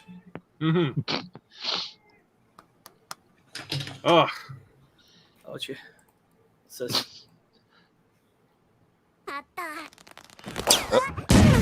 What the fuck? I hear it, but I don't see it. Right, I heard something. I don't see anything. What's going on? Yeah, what is happening? I didn't play? Shit. Nope. Didn't pull up your thing. It was. I still don't see it. I got audio only. Yeah, we're only hearing it. We don't only. see anything. Yeah. Damn. StreamYard, please. StreamYard, stop. Damn. No, what are you doing? StreamYard, I beg you. StreamYard, I beg you, please. Just for a technical mention, Tofu, your avatar's coming through really good on StreamYard, by the way. Yeah, I actually got the OBS virtual camera set up beforehand, so nice. It works pretty nicely. I can do all sorts of cool stuff. Like I could do this. In fact, I will do this. Oh. Woo! There we go. Yes, got my boy with me. Nice. There we go. Got my boy with me. We're good now. We Gucci. Don't talk to me or my son ever again. Don't talk to me or my Dwayne ever again. The only way it could be more perfect is if you could have an urgent message from Nikos just pop up from time to time. Yeah, that would be amazing. Urgent message. Yeah. Don't forget to read Video Games Magazine. Guys, if you ever get a chance, go check out Killer Tofu on Twitch. What do you do it? Was it Monday through Thursday or Sunday through? It's like Monday. You're on Martyrs. It's okay. So 3 days in a row during the normal week, Tuesday through Thursday. Then Friday I'm off. Saturday I do Super Nerd collab. Sunday I'm back on, and then Monday I'm on Martyrs. Yeah. Okay. But yeah, check him out because he does some cool stuff. But one of the coolest things you got to kind of coax him to do it. He has a waiting screen where it's like Dwayne in a wood chipper. It's just that image of Dwayne, but he's like spinning in a wood chipper. It's awesome. We're trying. I think we'd have to do a little more coaxing to see if he would attempt it to see if we could get Dwayne getting spinning pile driver by Mike Hager. Maybe I'm hoping. It would be amazing. I gotta talk to the guy to make that other GIF. Yeah, exactly. Yes. But instead it's Dwayne. It's Hagar. It's Hagar. It's Hagar.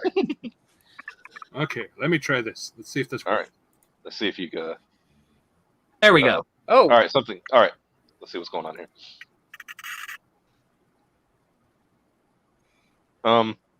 Ooh. I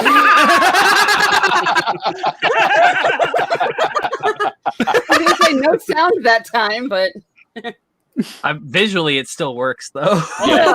There's a lot of impact there. One more time, and I'll see if I can get this goddamn thing to share audio. All right, application. You gotta believe. He got the audio, and then he got the video. Now, if he could put the two together in some kind of editing process, eventually it'll work. Yes. All right. Right. Let's try. All right. Here we go. No. Nope. Do you have the sound on the player? Yeah, there you go. Now try it.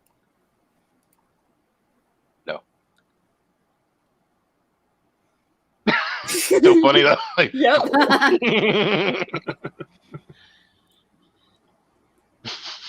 And it's funny because the fucking tragic music starts playing too. oh gosh. Oh yeah.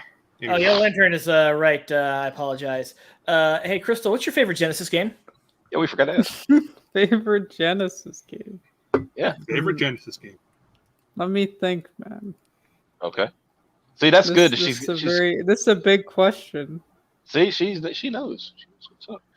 We didn't have to ask Mike Murphy because he answered it last time. This could make or break everything, dude. Yep. Yep. Like this determines whether or not your next book gets funded. The success of Oh, A Good Night 2 depends on this question. No. Oh no, dude! Terrible. I have to say probably Altered Beast. Oh, that's a good one. Nice. Yeah. Okay. Little wise And from your wave. Castlevania. Wise from your Bloodlines. wave. See, she likes Castlevania Bloodlines tofu. Okay. I spent what was it like? Absolute last try. Okay. Oh, dude, Trying to and get- bonus points, Golden Axe. Yes. Yeah. Yeah. Absolutely. Golden Axe 2. Hey. I'm pinwheeling here, Mike. What's going on? I'm Yeah. trying to figure out what the fuck's going on here. Come on. Oh, Come on, okay. do the All right, thing. here we All go. right. Okay. Let's see. Absolute last try. Okay. All right, last try. Here we go. Okay, sound.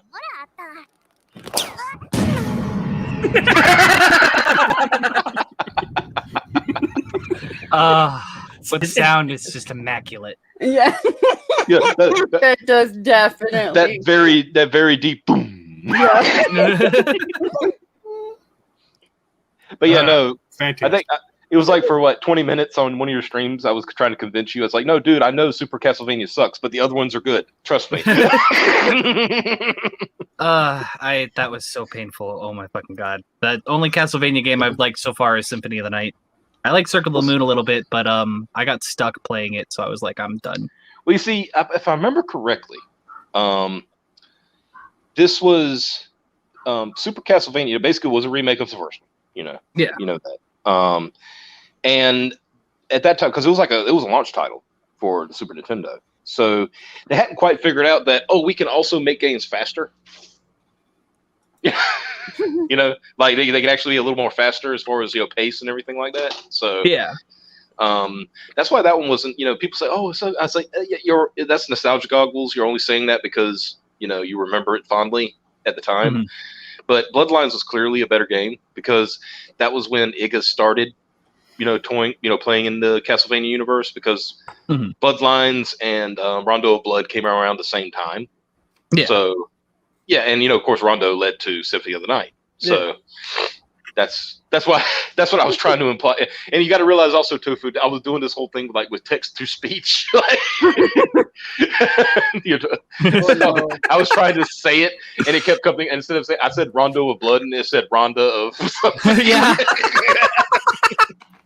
Rhonda's got bigger problems then. Yeah, Rhonda needs to get it figured out. Okay, just an update on my TV situation. Neelix is playing pool, and I don't know why.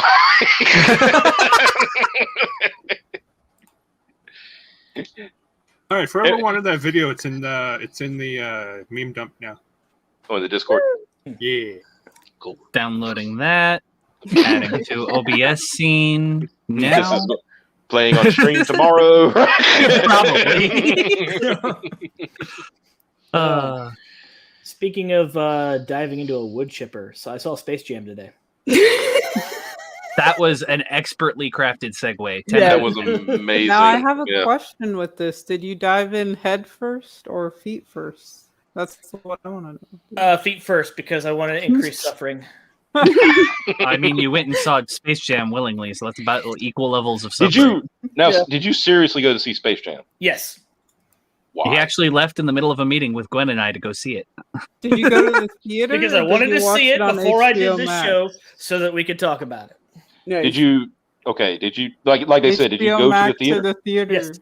Yes. Yes to which one, dude? I went to the He went- theater.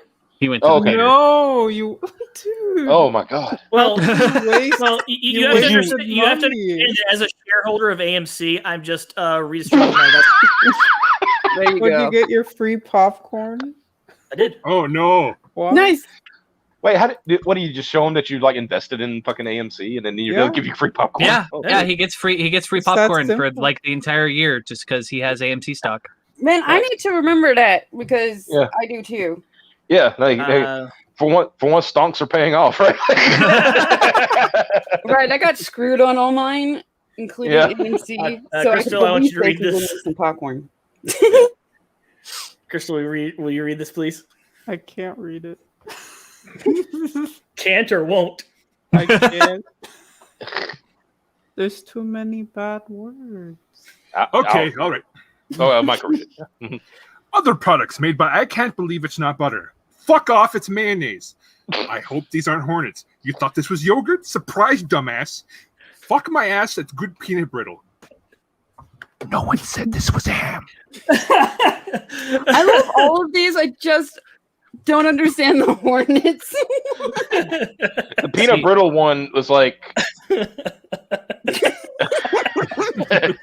what I mean? Like, See, my favorite product by I Can't Believe It's Not Butter is no, it's actually butter. Right? What? It's actually butter, stupid. No, it's actually butter. What is this for? Says pitch jokes. But I like that it's a verified account too. That's yeah. Yeah. So check this out. This is vegan butter. You open the container, it's empty. Like, is this a company though? I think it's just a joke account that somehow got verified. Yeah, Oh. somehow it got verified. I don't know how that. Let me go find out. Let me go see. But so yeah, Space Jam. Serena says, is that the meme I posted in the server? Let's give credit where it's due if they was posted. Yep. Okay. Probably. Yes. Okay. Thank you. It was a good one. Mhm. We like good memes around here. You know, I've seen another one that was like the same thing but different answers. But it was the same setup. It was supposed to be from the people that brought You Can't Believe It's Not Butter. Were they just as good? They were. But it was like, you know, is this cheese? Like and stuff. Like they were just different ones. I'm still the peanut brittle one still gets me. Like that Fuck one my ass, gets that's good peanut brittle. Yeah, it's like why is Cab pitching to this company? You see, he just said it as a statement. He didn't mean it as a pitch. He was just like, "Fuck my and ass." he's like, "That's good peanut brittle." And they said, "That's an excellent pitch." He's like, "What are you talking about? I'm waiting over here."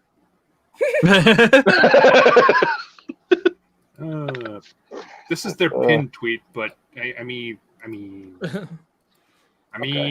Hold on.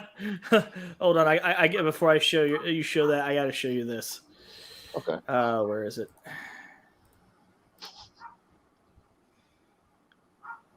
You know it really is vegan because it's telling you. In large font. Yeah.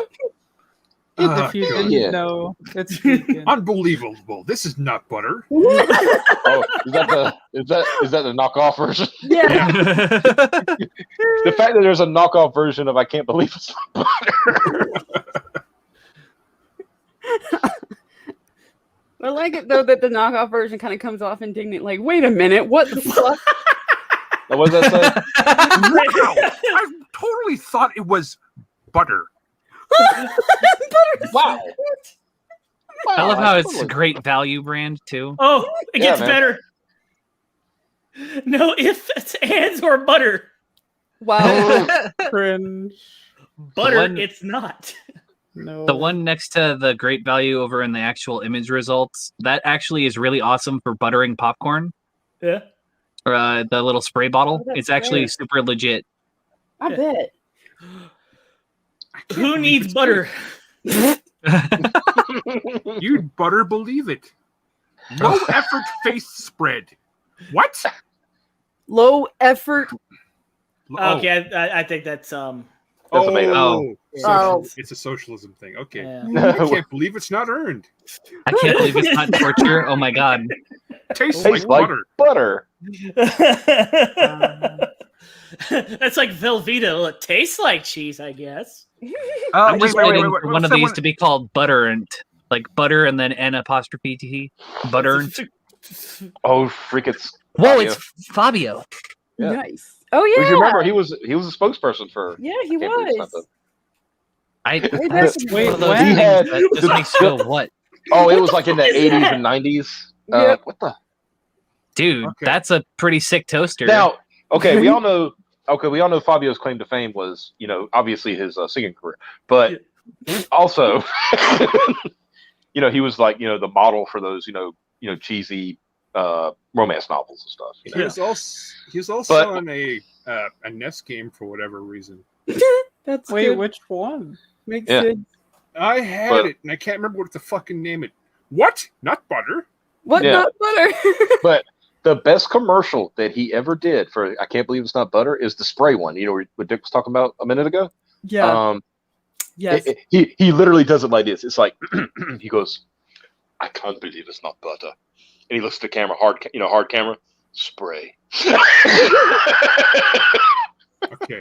All right. So I looked into pitch jokes, and apparently it was an app where you could pitch jokes to it and Oh, get tips for them. Oh. Cute. Hmm. And it went under. oh well. Hey, that's a pretty good joke. Here's your tip. Don't eat Mexican food and stand next to a fire. Hey! Hey.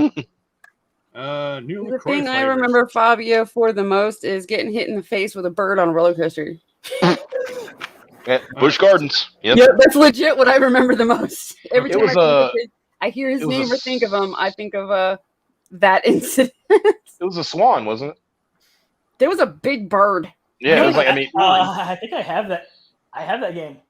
it wrecked his nose. Yeah. Oh, that's Yeah. him. That's That's Fabio. it. That's Fabio. Yep. Oh wow. Okay. When you want to have that Frank Frazetta cover, but you don't want to pay his prices. Yeah, just get a picture of Fabio hold a sword. And the thing is that the guy you played at in the game Mhm. was a fully armored knight. he didn't look like a Conan knockoff. He was a Yep. fully armored knight. Free Range is right. It was a seagull. Oh, it was a sequel. Okay. Yeah, I think if it was a swan, he probably would have died. Yeah. If we're gonna have this guy fully covered in armor on the cover, we wouldn't have paid all that money to get Fabio. Okay. That's true. Well, dude, that's like those weird Mega Man cover art. Oh yeah, like the first Mega Man So cover art. Yeah, the fucking, Yeah, the fucking dude. scrunchy face. Yes. Where I remember Capcom trolling us when they put him in the Capcom or the Street Fighter Cross Tekken game. Yeah. They put that version of Mega Man in there. I could almost hear this music in my head because it was weird. It was a weird ass game. Oh shit! Hit my microphone.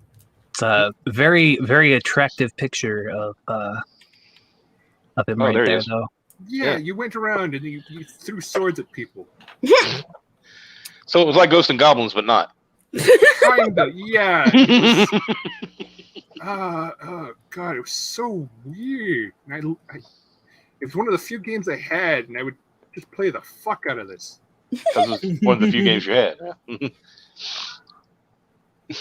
The way he's holding that sword is tripping. Oh god, and there was the cloud level where you went up in the clouds and you ate chicken. I wonder what the world record is for this game. For those of you that don't know, Tofu here is going for the world record in a game called The Ignition Factor. He already holds, what, 4th place? Yes, I currently have 4th place, and I'm like severely unoptimized, and that was like playing like trash too. So and that's actually really close to the original world record before it got beat this year. Did you? I was going to ask. Did you break Nice. that the other day? By the way, to 4th place. That was Because- about 5 days ago now, I want to Oh, say. okay. All right. Yeah. Because I know it was a different time than when the last time I looked. So. Okay, maybe I'm some- really There we confused by go. this image right here. Like the dude is little, and then there's like this other dude. Like, That's the barman. He's like, get out. You've had too much. I've never saw this screen before. This is apparently the ending screen. Whoa, what's Pepe doing there? Bunch of angry animals. You have angry animals, and then you have disgusted Pepe. We thank you, Kuros. Is this a Japanese game? Probably. Or was this Japanese? Otherwise, does it? We thank you, blacks. What? I think this was a Japanese game. Yeah. Yeah, Kuros. No, this was UK based. Really? It's a UK. Okay. So it's not we thank you, blacks. This is what is it? Welsh? Or Gaelic? I don't know. I don't know. This stream is sponsored by the Holy Church of Dwayne. May the Holy Spin guide you. Indeed. May the Holy Spin guide you. Dwayne died for our spins. It spins. Oh, I can see Nikos. I was gonna say, oh, nice. Now we got some spins. There you go. We got spins. You should pull me up full screen real quick. Yeah. Nikos, why? How come Nikos looks like fucking what's his name? The guy. He looks like Slash. That's it. Yeah, that's it. He looks like Slash.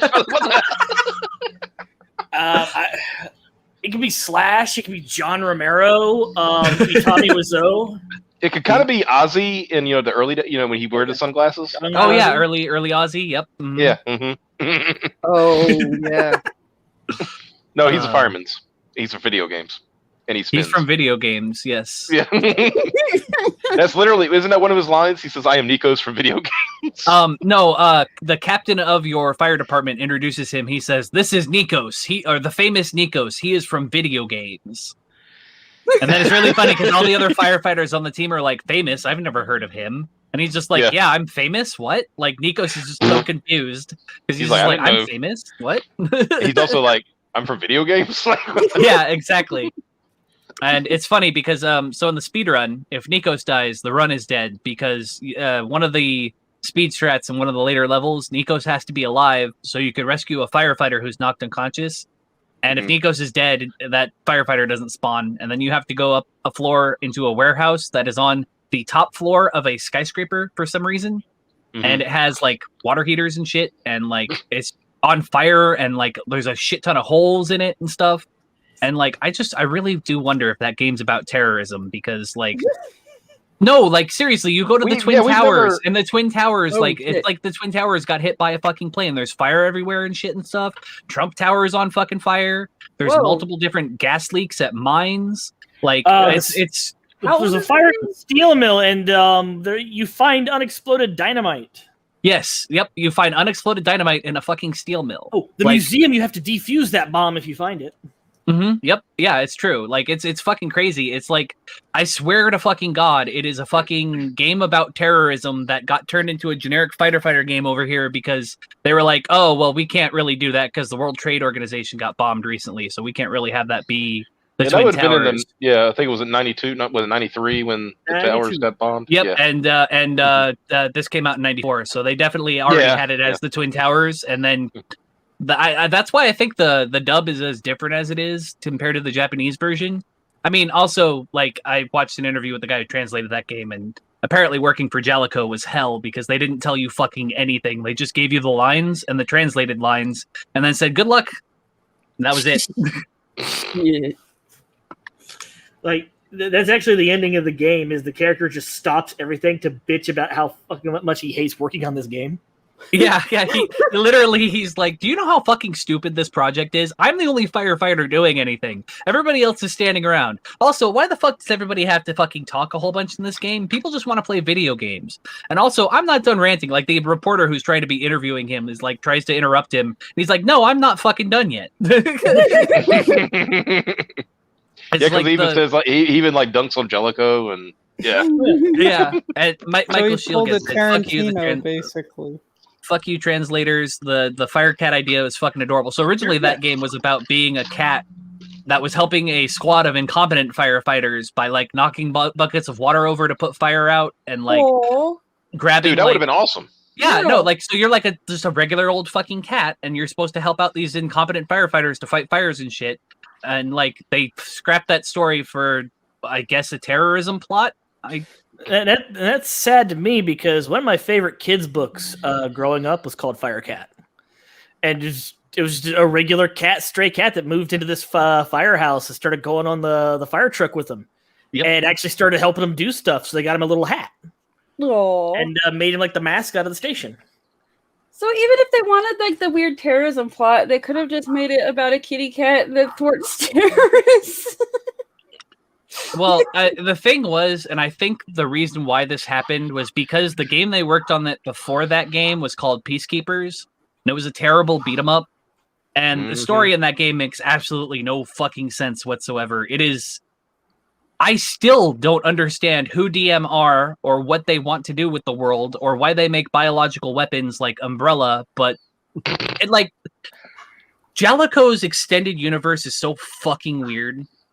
Also, I'm pretty sure that this is what that game was going to be based off of, Xavier.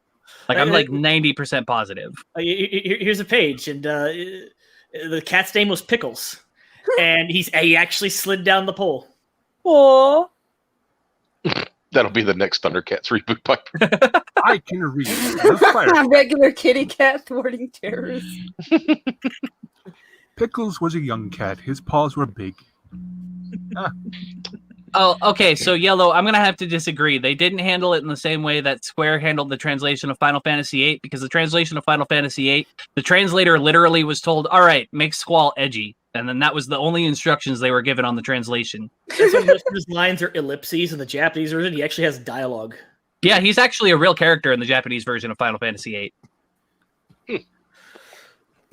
He was a huge fucking prick. Like, remember the beginning of the game when Quistis is legitimately pouring her heart out to him? And she's like, I just need somebody to talk to. And Squall's like, go talk to a wall. It's like, your teacher is the most desirable woman in school. She has a fucking fan club and groupies, and she's into you. And you're like, whatever. To be fair, though, that's how you draw them in. These bitches, those crazy bitches. You gotta. Yeah, you gotta act disinterested. Gotta dangle the squall meat a little bit, and then yank it away. I feel like if fucking Final Fantasy VIII had a closer translation to its actual story, the only thing people would complain about with Final Fantasy VIII would be the fact that it punishes you for grinding. I think that's the only complaint people would level against that game. Yeah, the junction system. The junction system wasn't that bad. I'm talking more about just the fact that everything scales its level with you. So no matter how much you grind, everything will be hard. And if you actually max your level out, it is quite literally impossible to beat Ultima Weapon, because it is. Junctioning is easy to figure out eventually, but initially it's a huge pain in the ass. Hey, Trunks. Got some of your folks following you. Hey, welcome. Yeah, I announced this over in my server. It's nice to see some of my people from my stream over here. Nice. And yeah, that's TK. Michael Shiel is TK. He's a cool guy. You gotta go to my gunblade, see what happens. Oh, okay, I know what TK is. Yay! I always he gets the bot to give me hugs when I go to Murder's channel. Yeah. You come in my stream, so I'll hug you there too. Oh, I can't get my Nightbot to do anything but be mean to my. I can help you set up some commands if you want at some point. I was about to say my Nightbot's an asshole. The only thing I've managed to do with it is tell it to stop timing out and insulting my fucking people. Oh, yeah. I first started it and I was like, okay, I don't see Nightbot doing anything, but I also haven't given it any special things to do.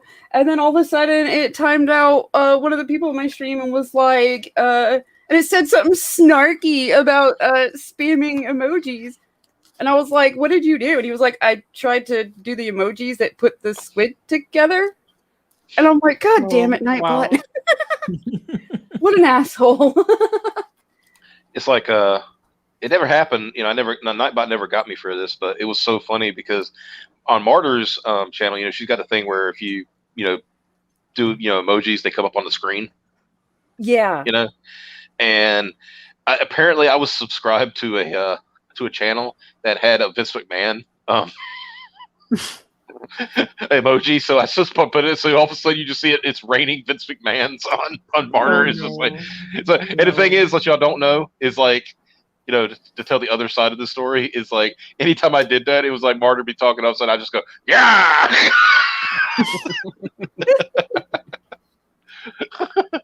Nice. I'm here, Martyr. I'm going to take over. Damn it. Ah. Oof. Well, frick. Yes.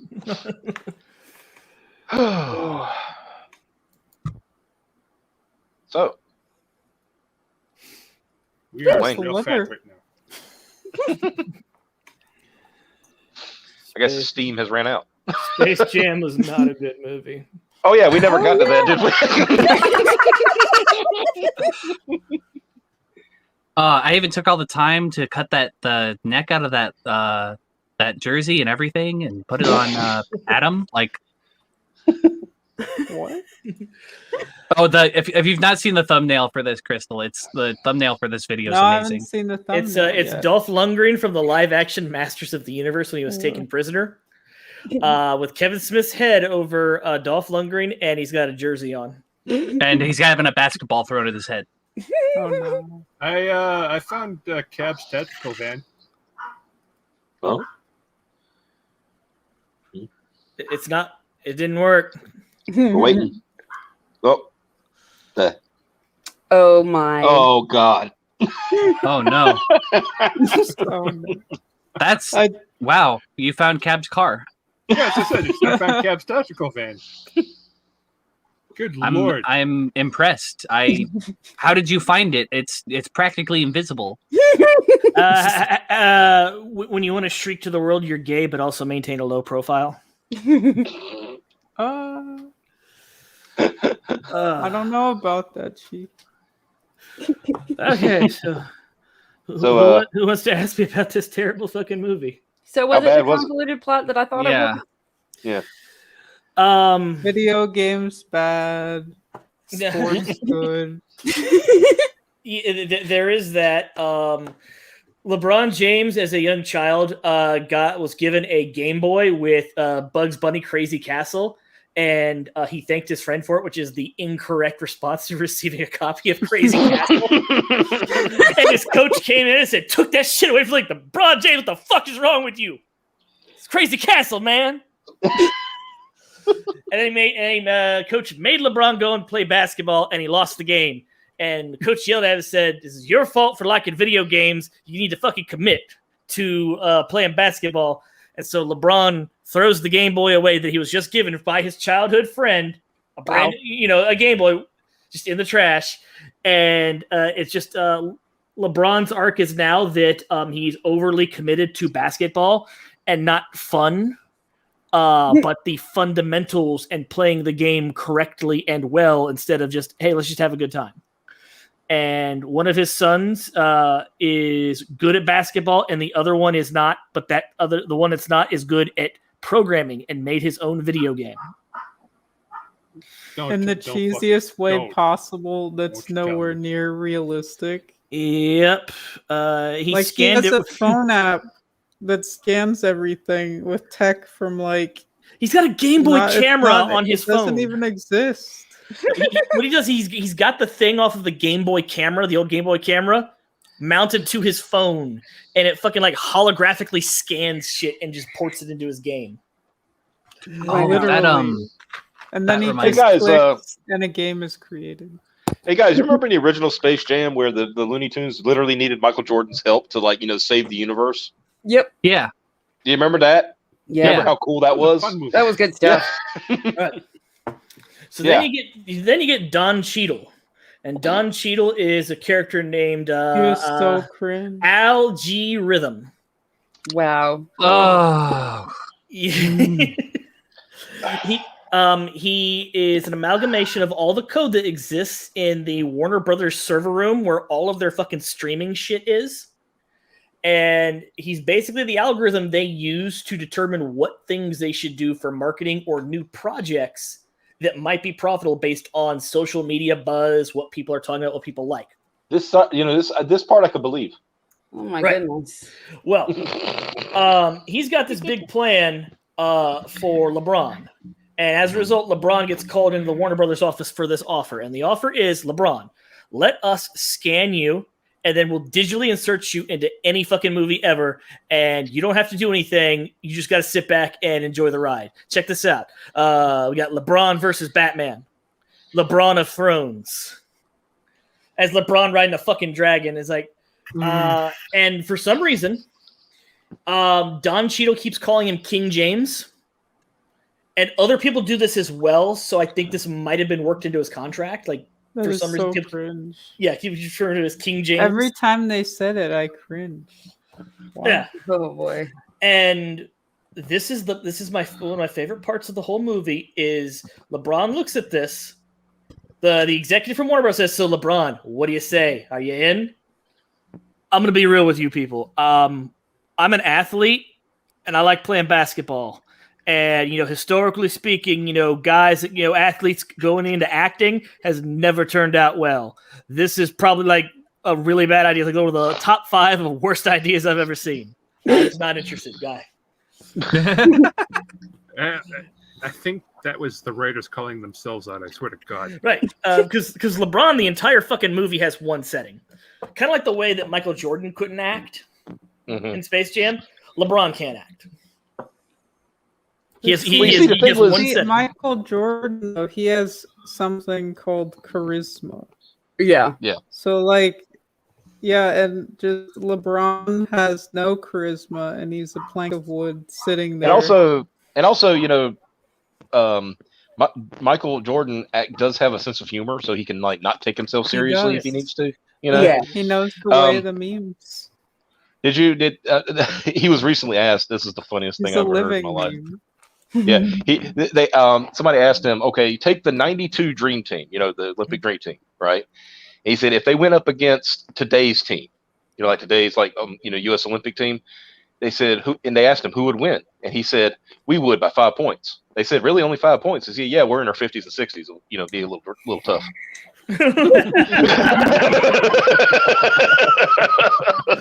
Oh, that's good. So, and Don Cheadle basically, he's Jim Carrey playing Robotnik in this movie. He's the only one there that's having any kind of fun because LeBron's family aren't even played by LeBron's family. Oh wow! What? Terrible, awful, even. Don Cheadle is basically super pissed that LeBron didn't like his idea, and he goes MCP and lets LeBron know I'm gonna have to put you on the game grid. And digitizes him into the Serververse, which is where all of the Warner Brothers properties live. They each have their own fucking planet based on their franchise, and it becomes Kingdom Hearts. Oh God! So it is pretty much exactly what I thought it was. You know what they could have done? They could have literally made the original Space Jam movie again, and even I would have ate that shit up. The thing that the original Space Jam has over this is Looney Tunes are in trouble and they reach out to Michael Jordan for help because they need the best. They tried to rig a fight against these aliens. And then the aliens rigged a fight against them. And they're rigged to fight back, so they bring in a ringer. Okay, Yeah. and this one, the problem is that LeBron is just a bad parent. Yeah. And But you also had Bill Murray in the other one, right? And then he was Bill Murray's Bill Murray. He wasn't playing a character. He was playing Bill Murray. Bill Murray. And it's just, and remember, Bill Murray's comedic timing was just amazing. Yeah. Right. It was on the golf course. I always remember this is the best line in the whole movie. It's because he's talking about, you'll never give a white guy a chance to play basketball. And then, Michael points at Larry Bird. He said, Larry's white. He said, Larry is not white. Larry is clear.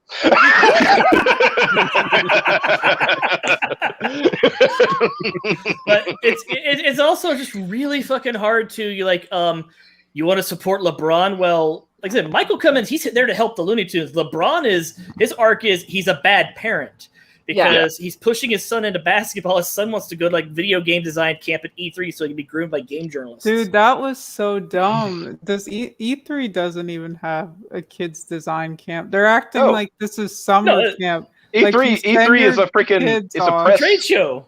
Exactly, it's a trade show press dude. junket. That's it. That's ridiculous, dude. You gotta go to you don't E3 drop get your groomed. kid off for 2 weeks at E3 camp, dude. They'd come back with blue hair and they're vegan. They'd be like, I'm vegan now, Daddy. No. I'm vegan. Who's this? This is my friend Nathan Grayson. I don't know how to come. My friend Nathan Grayson. Oh no. This is my man friend. So he's gonna help my game get attention. I want you to meet my gender fluid non-binary friend Zoe Quinn. That's if she doesn't kill you first, dude. Right. No. Yeah. The flesh. Oh, it's terrible. It's like I just met Zoe, and I've gotten this like a lot of anonymous quote unquote emails saying to kill myself. I don't understand what's going on. Apparently, she just leaked to the press that although she only spent 5 minutes with LeBron's kid locked her in his house that they were not at. That she could not leave for 3 weeks. Even though she was out that entire time hanging out with friends and doing fun stuff with LeBron and his kid family. Let me tell you. I just heard this one today, and it just so happens another Michael Jordan story because they're all great. Apparently, and this is when he was still playing, so this is quite a few years ago. He went back to UNC. That's where he played college ball. And while he was there, the coach, Dean Smith, introduced. He said, "Here's a guy who really doesn't need an introduction." But here he is, and he went down the line and introduced us like hey, hey, what's your name? I'm Antoine Jameson. I'm Vince Carter. So he gets to a guy, and this guy's named Mokhtar Jai, and he is from Senegal, right? And he comes up to him and he says, "Hey, what's your name?" He says, "My name is Mokhtar." He says, and then he goes looks at Jordan and says, "Who are you?" He says, "I'm Michael Jordan," and he goes, "Oh." He said, "Where are you from?" He said, "Senegal." He said, "Yeah, I guess they don't have a lot of, they don't show a lot of basketball in Africa, right?" Oh. Get this. No. Jordan walking away, and Mokhtar says, "Hakeem Olajuwon is the greatest basketball player to ever live." They said Michael Jordan walked back to the locker room. 5 minutes later, came out in his practice gear, went to the coach and said, "Give me your 5 worst players."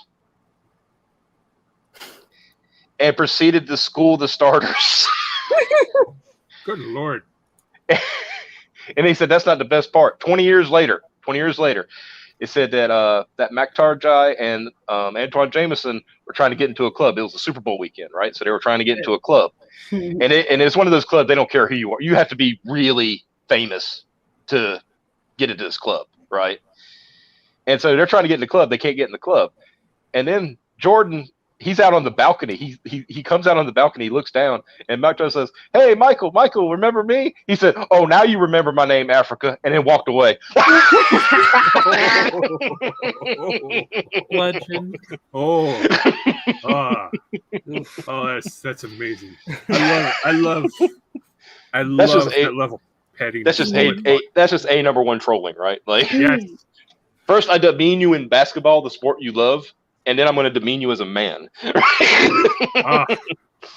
There were. Oh God! It's like finding out that one like weird Scoopity Poop song from Kanye West was done out of pettiness. Like legit. Okay, so this is what Dick told me: is that Drake wanted that track. Yes, this is 100% true and legit. Drake wanted that track, so Kanye bought the rights to the track, played it most of the track unedited, and then put a fucking poopity scoop line at the end of it, just so that way he could say that he rapped over it and no one else could use it. Yep. Mm-hmm. And it literally was specifically to fuck over Drake. Yes. Wow. I found a video that's for a message that Topaz O'Hallahan will understand. What? You'll see. Oh God. That was a good misnaming, by the way. 10 out of 10. Success is like being pregnant. Everyone says congratulations, but nobody knows how many times you got fucked.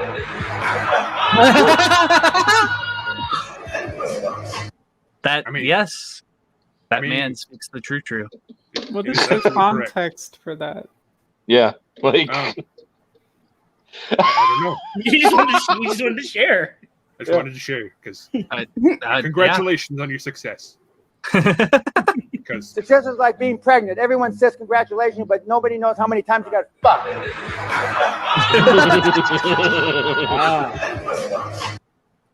I mean, it's Well, true. he didn't come up with that. No, That's an old joke. it is an oldest joke. It is one of the oldest. I don't even know who the hell that is. There were two things I really didn't really like about the movie. There was a point in the movie where LeBron tried to make was actually pitching a better movie in the middle of the movie. Okay. Somehow, Don Cheadle has basically said that if you can beat me in a basketball game, I will kick you out of Tron World, and you can have your son back. But if Not Tron World because it's Disney. Come on. yeah, it's in the fucking computer. There's fucking code everywhere. And on top of that, it's also Kingdom Hearts. It's fucking stupid. But if you lose, I own you. You're strapped here forever, and I get to use your social media profile to do all my algorithm shit.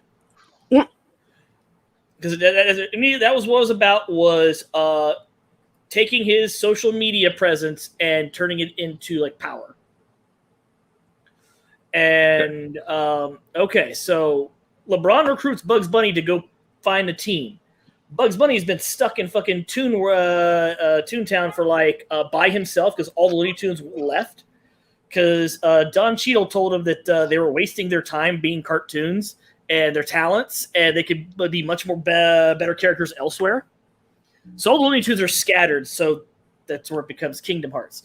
Yep. So Bugs Bunny's trying to use this as a ploy to get the Looney Tunes back together, not really help LeBron. He's going to help LeBron, but I need to get my friends back. LeBron's got a fucking whiteboard. He's taking notes of all the fucking Warner properties that would make a fantastic fucking dream team. Like, so check this out. We're going to get Superman because motherfucker's just a power hitter, and it's going to be great. I want to get King Kong because, like, come on now.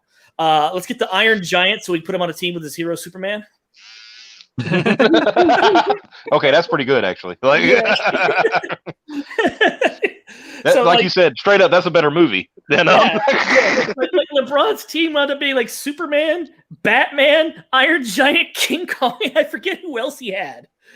Like he just had like here's a bunch of great people that would make a fantastic team, and then you've got the Looney. It'd be like, okay, I get the Looney Tunes as your substitutes or your alternates. Like that'd be fine.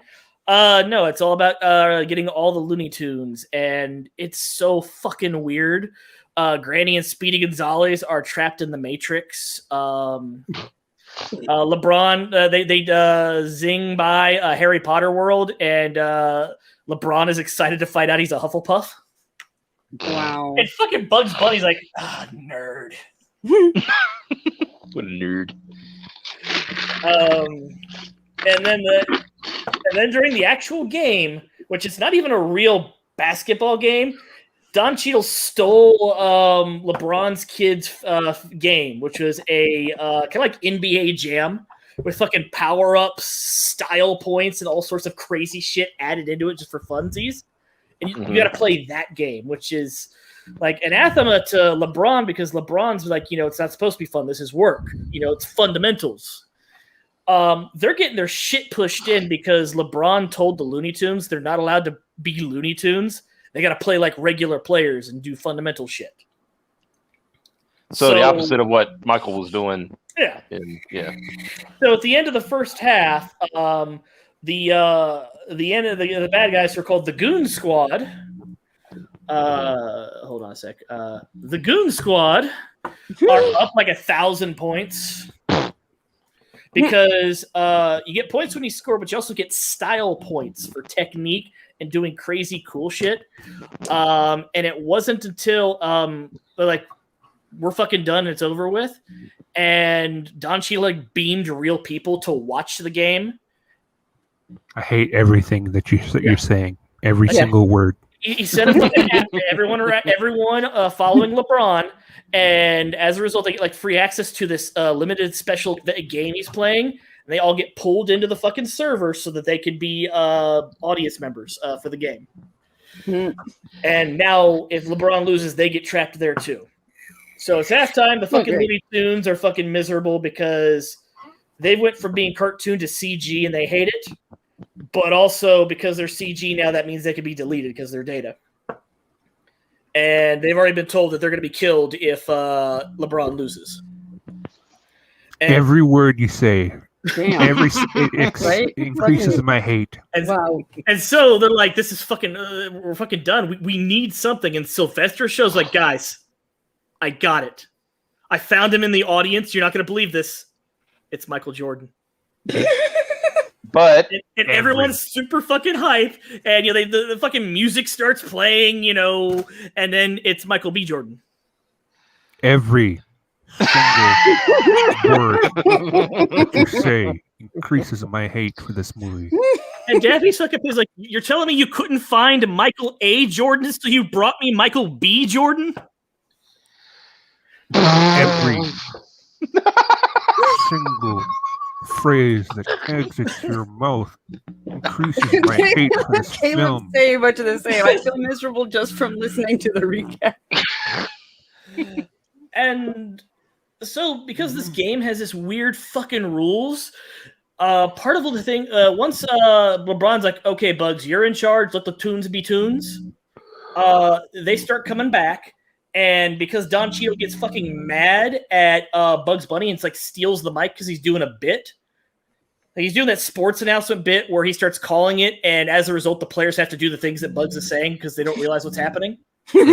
Don Cheadle steals the mic from him and starts yelling at him. And like, "Uh-oh, you shouldn't have done that." And because of that, they've now introduced a fucking hip-hop bonus round break where now Don Cheadle is stuck in a fucking rap battle against Porky Pig. Okay. I might like that word a little bit. Yeah. So wait, are we just gonna let Xavier troll us like this because none of us have seen the fucking movie? Because I'm pretty sure he's trolling us right now. This is legit. You're in on the joke, Crystal. See, I understand what's going on here. Xavier invited you, so that way he had somebody to back him up on his trolling. Yeah, Crystal and I had 30 or 40 minutes before the show where it was just the two of us, so that we could work this out together. Exactly. So you guys got together, and okay. And then I'm going to say there's a hip hop battle, and Crystal was like, "That's brilliant." You'll never believe that. Oh, that's not even the best part. It's just a prank, dude. You're being recorded. Porky Pig for this little bit is known as the notorious PIG. Yeah, I was gonna say that actually happens because most of the stuff they've shown in previews. It feels like I've seen most of the movie in previews. It is. You've seen.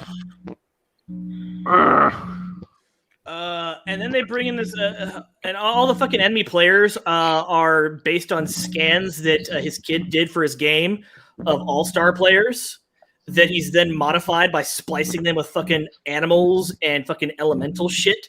And one of the guys is a fucking stand user. He comes out, he's basically the world because he gets time.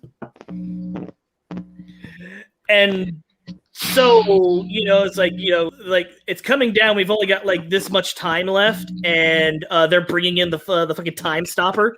And Granny's like, "Let me in." Like, what the fuck are you doing? Let me in. And she fucking does her walker all the way to the fucking middle of the court. And he's like, "Don't worry, time is on our side." She does understand that time is literally against us. And she does the fucking Matrix shit because that's where they found her was in the Matrix. She was Trinity in the Matrix because they've just been replacing characters in other movies with Looney Tunes characters. Fucking Powers, Elmer Fudd was Mini-Me, and Sylvester, shaved Sylvester was the cat. Oh my god! And she used her Matrix powers to fuck with his time stop so that he ages years and dies. Wait. See, and I know that's true, so fuck. Mike's having convulsions. We know. It's so fucking bad. And Bugs Bunny has to die for LeBron's sins. Wait. What? Yes, this is the thing that happens is the only way to stop Don Cheadle, who's now openly cheating because he stole the game code, is to trigger a glitch that the kid found, which is a simple fucking move that is one of his dad's signature fundamental moves as established by this movie, when this move happens, the game locks up and deletes your character. Big fucking glitch. Whoa. So the only way to win is to do the move to lock the game up, so that Don Cheadle, who is now like playing himself and is roided out like a motherfucker, because he maxed out all his stats, that will freeze him so he can't cheat and stop them from scoring. And LeBron says, "I'll do it because it's I'm real, so it'll be fine. I can't be deleted." And LeBron's like, "You don't know that for sure." And so Bugs Bunny takes the ball and does the thing and dies for LeBron's sins. For fuck's sake, I would have taken Rabbit over the and all the Looney Tunes gather around him because now the CG is fading from them. They're becoming animated again. And he dies in the arms of Lola Bunny and he turns to light. Oh. My God. Is this still for real? This is absolutely for real. Bugs Bunny died for the sins of LeBron James because he was a terrible fucking father to this person who's not his real son. Kid just wanted to play video games. Like, no, son, you're going to basketball camp. Motherfucker! Let me just put myself out of my my own misery here real quick. There we go. Yeah. There we go. That's how I feel about this. Can I get one of those? You have to talk to my buddy Nikos. He's the only guy I know who has. Oh yeah. I'll go ask him. He's a video games. It's fine. Just remember to run into him and spam the kick button so you can skip the dialogue. And then the movie ends with LeBron taking his son to where he thinks his basketball camp because his son's like, "Yeah, I'm kind of done with fucking video games after we got sucked into one. I think I'm okay with going to basketball camp." And then the kid, not realizing that they're in fucking LA or the Anaheim Convention Center, and look, there's the free fucking video game camp. And then who steps out? It's me, Austin! Oh, son of a bitch! What? It's me, Austin! It was me all along, Austin! Oh, ow, that fucking hurt. You made me laugh so hard I fucking coughed. And Bugs is standing there like, let him know that I'm a fictional character. I can't fucking die, you idiot. Wow. Dude, that when I saw that when I was watching, I was like, this movie is just utter trash and totally disrespecting the viewers. And what now, if it was really Vince McMahon, that would have been great. Right? Well, what's I worse might have is, actually made the video. It was like fun for all ages, and it was a super fun movie. Not only is this one convoluted, not fun, but then you made a bunch of kids cry. Yeah. And then you made a bunch of kids cry, and then called them stupid for crying. The fact that the Droogs are in that movie just. It's so bizarre because there's like they've got Arnold's Mr. Freeze is there, a bunch of dead people. Dude. Like the actors So, portraying like- these characters are fucking dead, but they're there. Yes, dude. So the crowd So animation, bullet which on was top of everything looping else. every 2 seconds, they had like Harley Quinn, like an awful cosplayer, not a good one. In And there. they canceled Pepe Le Pew They had over this. awful Fuck's sake. cosplayers yeah. of everybody. That was fucking Um, stupid. They had the Mask was there. Then the weird fucking Hanna-Barbera cartoons were there. Pennywise was They had there. They had the Herculoids. They had Frankenstein Jr. They had Penelope Pitstop. Space Ghost was there floating over the fucking court at one point. And dude, the animations were looping nonstop. Oh no. It was just crowd simulator, dude. You just kept seeing the same people doing the same animations, making it very obvious that it was green screen. Like, obviously, but still, yikes. That God. hurts.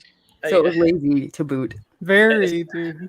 I can't believe we live in an era where a beloved cartoon character who will be famous long after, LeBron is gone had to die for LeBron's sins of being a terrible parent. Yeah.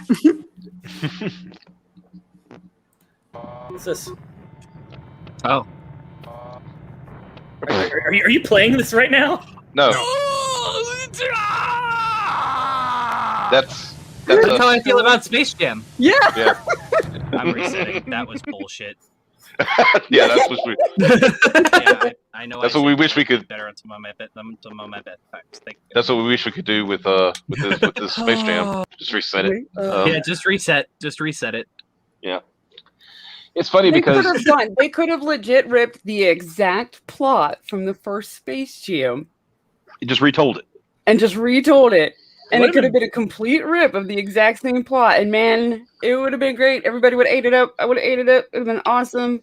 Let Lola It's keep her funny fucking that you food. mentioned that, Like, Piper, because they had the actual aliens from the first Space Jam in the crowd damn make it. a cameo. Yeah, They actually had the when Monstars. Yeah, when the Toons were Yeah. there, they were cheering, and when the Toons came back up, they got all pissy and angry and mad. Yeah. They joked about, Space Jam is definitely a movie. It's like, Lola, you got to come with us. We've got to help this pro NBA player, play a basketball game. Did that before. You know what's funny about that? Don't Talking about the forget Lola thing. Chungus, the big Chungus. Oh yeah, apparently I heard about that. Which was funny because one of the animators says, "I was not aware of the Chungus, and that's not what my intention was." I actually believe that guy because I guarantee you that people who work for Warner Brothers don't use the internet, or else they would have known not to make this movie. So I actually believe him when he says he didn't know about Big Chungus. I don't believe that at all because it's just like it's too obvious. I just Because can't it's, like believe somebody it. said, somebody pointed out, it says like it was very specific that they're talking about what they're referencing because that particular Bugs, remember in that cartoon was the old design of Elmer Fudd, like the fat, dumpy Elmer Fudd, That's what Bugs was, and that's what he was he was impersonating. That's where Big Chungus came from. So, so there's no way. I'd say there's no way that this guy didn't know. He had to know. He had to. It's kind of like I remember. Now, remember back when Kevin Smith was cool. That's been a while, man. And he was talking about when back he was into before times. It was a long ago. when he was talking about apparently how in a joking thing, right? That what's his name? Who's the God? I can't. Word names are getting mixed up. The guy who directed Batman. Which one? The first one. Yeah, Tim Burton. Because Tim Burton did A Planet of the Apes. You remember that one? Yeah. No. Yeah. It was kind of all right. But what it was, there was in his version, there was a scene for scene look of something that was in a Kevin Smith movie. I mean, scene for scene, it was the exact same scene, pretty much. Oh wow! And so the joke was Kevin Smith was like, because he was talking to a reporter from the Hollywood Reporter, and he says we could make it as a joke, right? Like I'm really upset, right? And so they're all like, he's like, I am really upset. It's like, oh, well, a tee-hee kind of thing. Well, when you see it in print, it's like, I'm very upset and I'm going to seek legal action. He's like, wait, where's the tee-hee? Right? Because he was talking about the comics, like comics and, things like that. And then Tim Burton takes out a full page essay into Hollywood Reporter the next week talking about, not only do I not know anything about comics, I have never read one in my entire life. And then Kevin Smith, that explains Batman.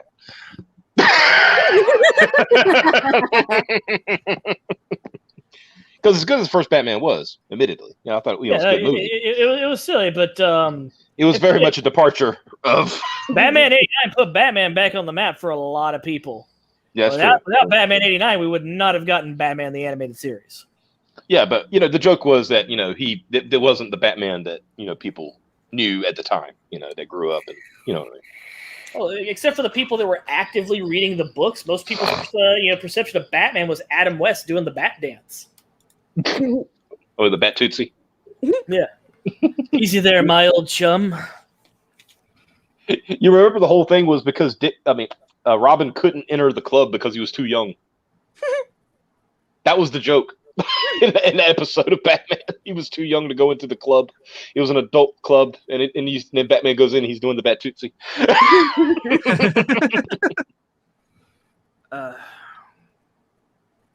they did a made-for-TV movie that's kind of the story of the production of that show, but it also features Adam West and Burt Ward actually going on an adventure in the future while they're retelling the production. And I forget what it's called, but it's like subtitled "The Adventures of Adam and Burt." Sounds great.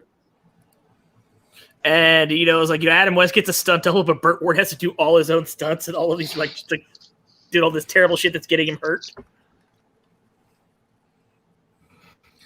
I have no idea if it was true or just like really fictionalized, but it was really funny. Shoot. Okay. Speaking of Adam West, did you know that him and Frank Gorshin, the guy who played Riddler, they got invited to a party? Uh-oh. But what they weren't told is that it was an orgy. Oh God. And they're married men at that time. So they enter the party, and upon realizing that it's an orgy, they immediately fall into their characters. So they became the Riddler and the Batman at an orgy. At which point, and they kept it up right up until they got themselves kicked out of the party by the owners. I just want to know the quotes that Adam West and Frank Gorsh made while at this orgy party. Okay. What is warm, sticky, and white, Batman? Come! Okay. I found the Wikipedia description of that movie. It's called Return to the Batcave, The Misadventures of Adam and Burt. Adam West prepares to attend a gala-style charity event targeted towards orphans, featuring a variety of classic cars, including the original Batmobile from Batman. Adam's butler, Jerry, whom Adam refers to as Alfred, arranges the event and reunites Adam with his former co-star, Burt Ward. While at the gala, Adam reveals to Burt that he had kept the key to the original Batmobile from the show's original run. As he showcases the key, the lights mysteriously go out. When they turn back on, both Adam's key and the Batmobile itself are gone. After asking a valet, Adam discovers the thief has been asking for directions toward Arizona. Though Burt is reluctant to follow the perpetrators, Adam manages to coerce him into going on a road trip in pursuit of the Batmobile. As the duo travels down the Arizona roads, Adam and Burt reminisce on their life before the show. Burt recalls a time in which he was homeless, living under the Miami Pier and collecting bottles for a living, before he managed to catch his big break after a successful audition as Robin. Adam, on the other hand, remembers how he had to compete against Lyle Wagner for the role of Batman, only narrowly acquiring the part after the studio executives agreed he had the better jawline. Arriving in Arizona, Adam and Burt stop into a nearby bar to ask about the mysterious Batmobile thief. As Burt steps away to urinate, Adam finds himself momentarily seduced by a mysterious woman, only for her to vanish moments later and a bar fight to erupt. Defeating their attackers, Adam recalls the sexual tension between him and Julie Newmar before noticing a frame of the original Batcave frozen onto the bar's television set. Leaving the bar, the duo find their car towed, but instead of a traffic ticket, a mysterious invitation to a movie screening to Batman is present. Adam and Burt notice during the movie screening that all footage of Batman and Robin has been cut, instead featuring only the villains. During the screening, Burt recalls an incident in which television censors began to criticize the tightness of his Robin briefs, forcing him to take temporary shrinkage pills, implied to be hormone therapy to decrease his penis size during shooting. What? Wait a minute. For why? Is that one of the? That's a joke, right? I don't know, but like this, I hope so, because this is he could be entitled to compensation. I would hope. Shooting. At the same time, Adam deals with the painful memories of his divorce and ostracization from his children. This is dark, dude. After the screening, the duo follow an oil slick to a nearby diner, but find no leads. After Burt and Adam recall a temporary on-set rivalry between them, a crazed fan who nearly killed Burt after a one-night stand, and a ridiculous outburst from method actor Vincent Price during his time as Egghead, a Batman fan that Adam had signed the breasts of years earlier with permanent marker that fittingly never washed off, arrives to tell them the location of the Batmobile. Wait a minute. Holy crap. This? Upon arrival to the Batmobile, the duo enter but find it booby-trapped. Sedated and piloted remotely to the original Batcave set, Jerry reveals himself to be the thief and, in an odd turn of events, pulls off his mask to reveal himself to be Frank Gorshin, the actor who played the Riddler. Frank restrains Adam and Bert and reveals that years earlier he had stolen the set blueprints of the Batman series in his plan for revenge against the hero actors, getting more recognition than those who played the villains. Adam realizes the woman from earlier was none other than Julie Newmar, who then reveals herself to be working as Frank's accomplice. Strapped to an armed bomb, Adam tricks Frank into ejecting himself from the Batmobile and onto a ledge, before cutting his and Bert's restraints off with a prop batarang he stole years earlier. Now free, the duo escape the cave just before it detonates, although Bert does suffer some burns before calling the police to arrest Frank Gorshin and Julie Newmar. Days later, Bert and Adam attend the reopening of the classic car. Sorry. Everything is cool today God. about this run. You dickhead! I uploaded this to say that this was my feelings on the plot to Space Jam, but then we moved subjects to Adam West Batman, so that's how I feel about it. Is everything is cruel about this run of Space Jam, and then followed by you dickhead. Yeah. Days later, Bert. I was gonna say, because I have to go in a minute, but if you could pull up the meme that I just put in the meme dump. Yeah.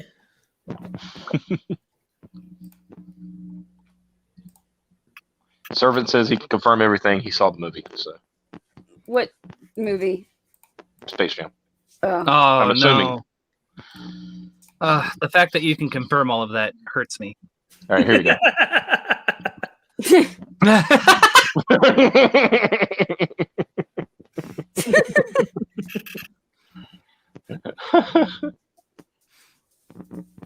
God. Thought that could be a good outro for me. The Batman one. I think that's a good outro for all of this. Well, I wasn't asking if the movie was true. I was asking if the stuff they were talking about was true, or if they made that up too. That I don't know. Well, anyway, I've got to cut out because I got to go take care of some things. But it has been a pleasure, guys. I really enjoyed tonight. I needed it. And I should have some good news for you tomorrow, if you know what I mean. Woo! So anyway, thank you guys for, I'm going to say thank you for having me. I'm going to thank myself for busting in. We were so nice to let you on your show, weren't we? Yeah. Like, woo! Thank you for letting me come on. Crystal, it's always a pleasure. You should come join the panel again sometime. Thank you, Justice Optimus, for coming on Graded Point 5, a show you are not affiliated with that you've never been on before. Thank you for joining us today as a guest. Thank you. First time guest. First time ever that I've joined. You're a young go-getter. You're definitely going places, and we're glad to have you. Oh, Lord. Okay, guys. I will talk to y'all soon. Appreciate you. Love you. I'll see you soon. Bye. Yep. Okay. You guys ready to call it? Yeah. I mean, we're still stuck with Ruby and McGowan here. So It's fast and we've been. All right. Emerald O'Hallahan, Sapphire. You're long-time listener first. Sapphire McGirdleberry. I think he's naming off MASH characters. He's like, just here is a gemstone and a MASH character. Wow. Topaz O'Hallahan. No, wait, I already said O'Hallahan. Now look what y'all did. Being mean to her. Very mean for no reason. Y'all No good mean. reason. All because I forgot her name once. I'm going to be mean for her forever. Ah, frick. Oh my god. All right, well, we are going to get out of here. It was fantastic. Crystal, thank you for coming and hanging out with us. We really liked having you here. No problem. Yeah. That's been a while. It has been a while. Every time we see her, it's like, oh, hey, it's Crystal. And we're sorry that it's taken us this long to get you back on, which we should do this again soon. Yes, sure. I agree. So I feel like Killer Tofu needs to show up like more and on more Yeah. stuff. Yeah. But like the goal should always be to make him want to put the axe there in his face by the end of the show. We just bring him to the edge. Right? Despair. Like by the end of the show, he needs to have axed himself in the head. Yes, indeed. The way it sits now, it kind of looks like Dwayne is doing it as he spins. Right? He's getting you on that swing. Oof. That's his victory spin because he managed to land that hit. It's okay though. Nikos died for our sins as well. No. Nikos. Oh, he's with Bugs Bunny in heaven now. Wait, but Nikos is a video game character. Is he also immortal like Bugs Bunny? That's the question I have. We opened Nikos' casket, but there was no body. On the third day, Nikos rose again. On the third day, Nikos rose again to go ahead and once more fight fires in Japan. I mean, America. Urgent message. Read Video Games Magazine. Nikos has spoken. Nikos, you're alive! I was on vacation, idiot. That's oh my god, it's so funny. I have to explain that real quick. So in the game, when one of the characters dies, they'll say that character went on vacation instead of saying that they died in like all of the dialogue if they're supposed to be on a certain mission. Because like it'll be like, oh, so and so went to the hospital, and then like during the mission brief, it'll be like, so this person and this person are on the case with you. Oh wait, no, I'm sorry. The person who went to the hospital is actually on vacation or isn't available, or like it's just a whole bunch of like really dumb excuses for why they're not there helping fight the fire. And then they straight up tell you at the end of that chapter that they just fucking died. Yeah, it's just like, oh yeah, by the way, the person who went to the hospital, yeah, they're dead. And then after that, they continue to make excuses like, I'm sorry, they're not available. Or the funny thing is the one that they're on vacation happens after the death cutscene that says that they're dead. So it's just like, are they dead or are they on vacation? Then they bring the old guy in to say a few words, and he's like, blah, blah, blah. What are my lines? Yeah. Oh, God. The fucking translation of that game is hilarious. We agreed that that guy put in his 2 weeks after he turned it in, knowing they wouldn't check it before it went to print. Well, what's funny is Jalico went under after that game came out.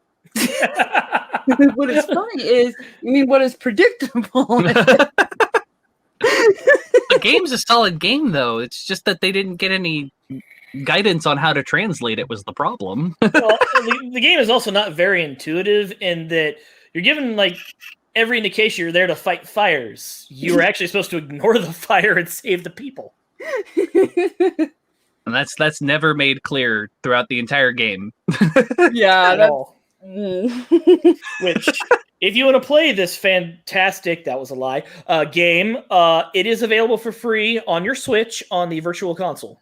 Yeah, if you have Nintendo Switch Online, you can play Ignition Factor by Jalico. I recommend people go play it because 2 reasons. 1, it's actually a pretty fun game. But the second and more important reason is, this is why whenever somebody brings up the whole, oh, it's localization thing, I'm just like, no, it's not. The reason that people did that kind of shit was because Japanese companies will just give you Japanese text and English translations and be like, good luck.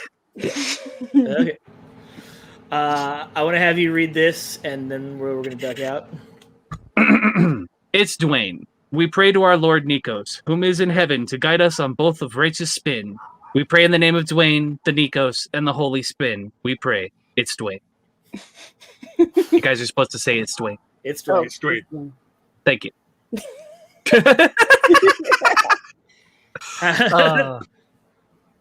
Hallowed be thy spin. Hallowed be thy spin. Thy video game is done on the SNES as it is on emulator. Give us this day our daily CO2 bomb, and forgive us for kicking people in the face, as we have been kicked in the face by life before as well.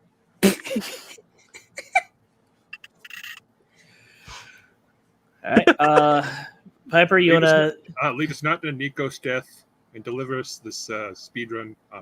It's Amit. It's Dwayne. It's Dwayne. With liberty and justice for all. Urgent Exactly. message. Don't forget to read Video Games Magazine. Yes. Bye-bye.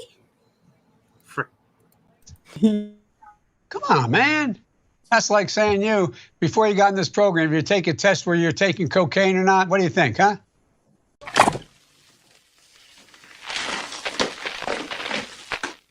Cocainum.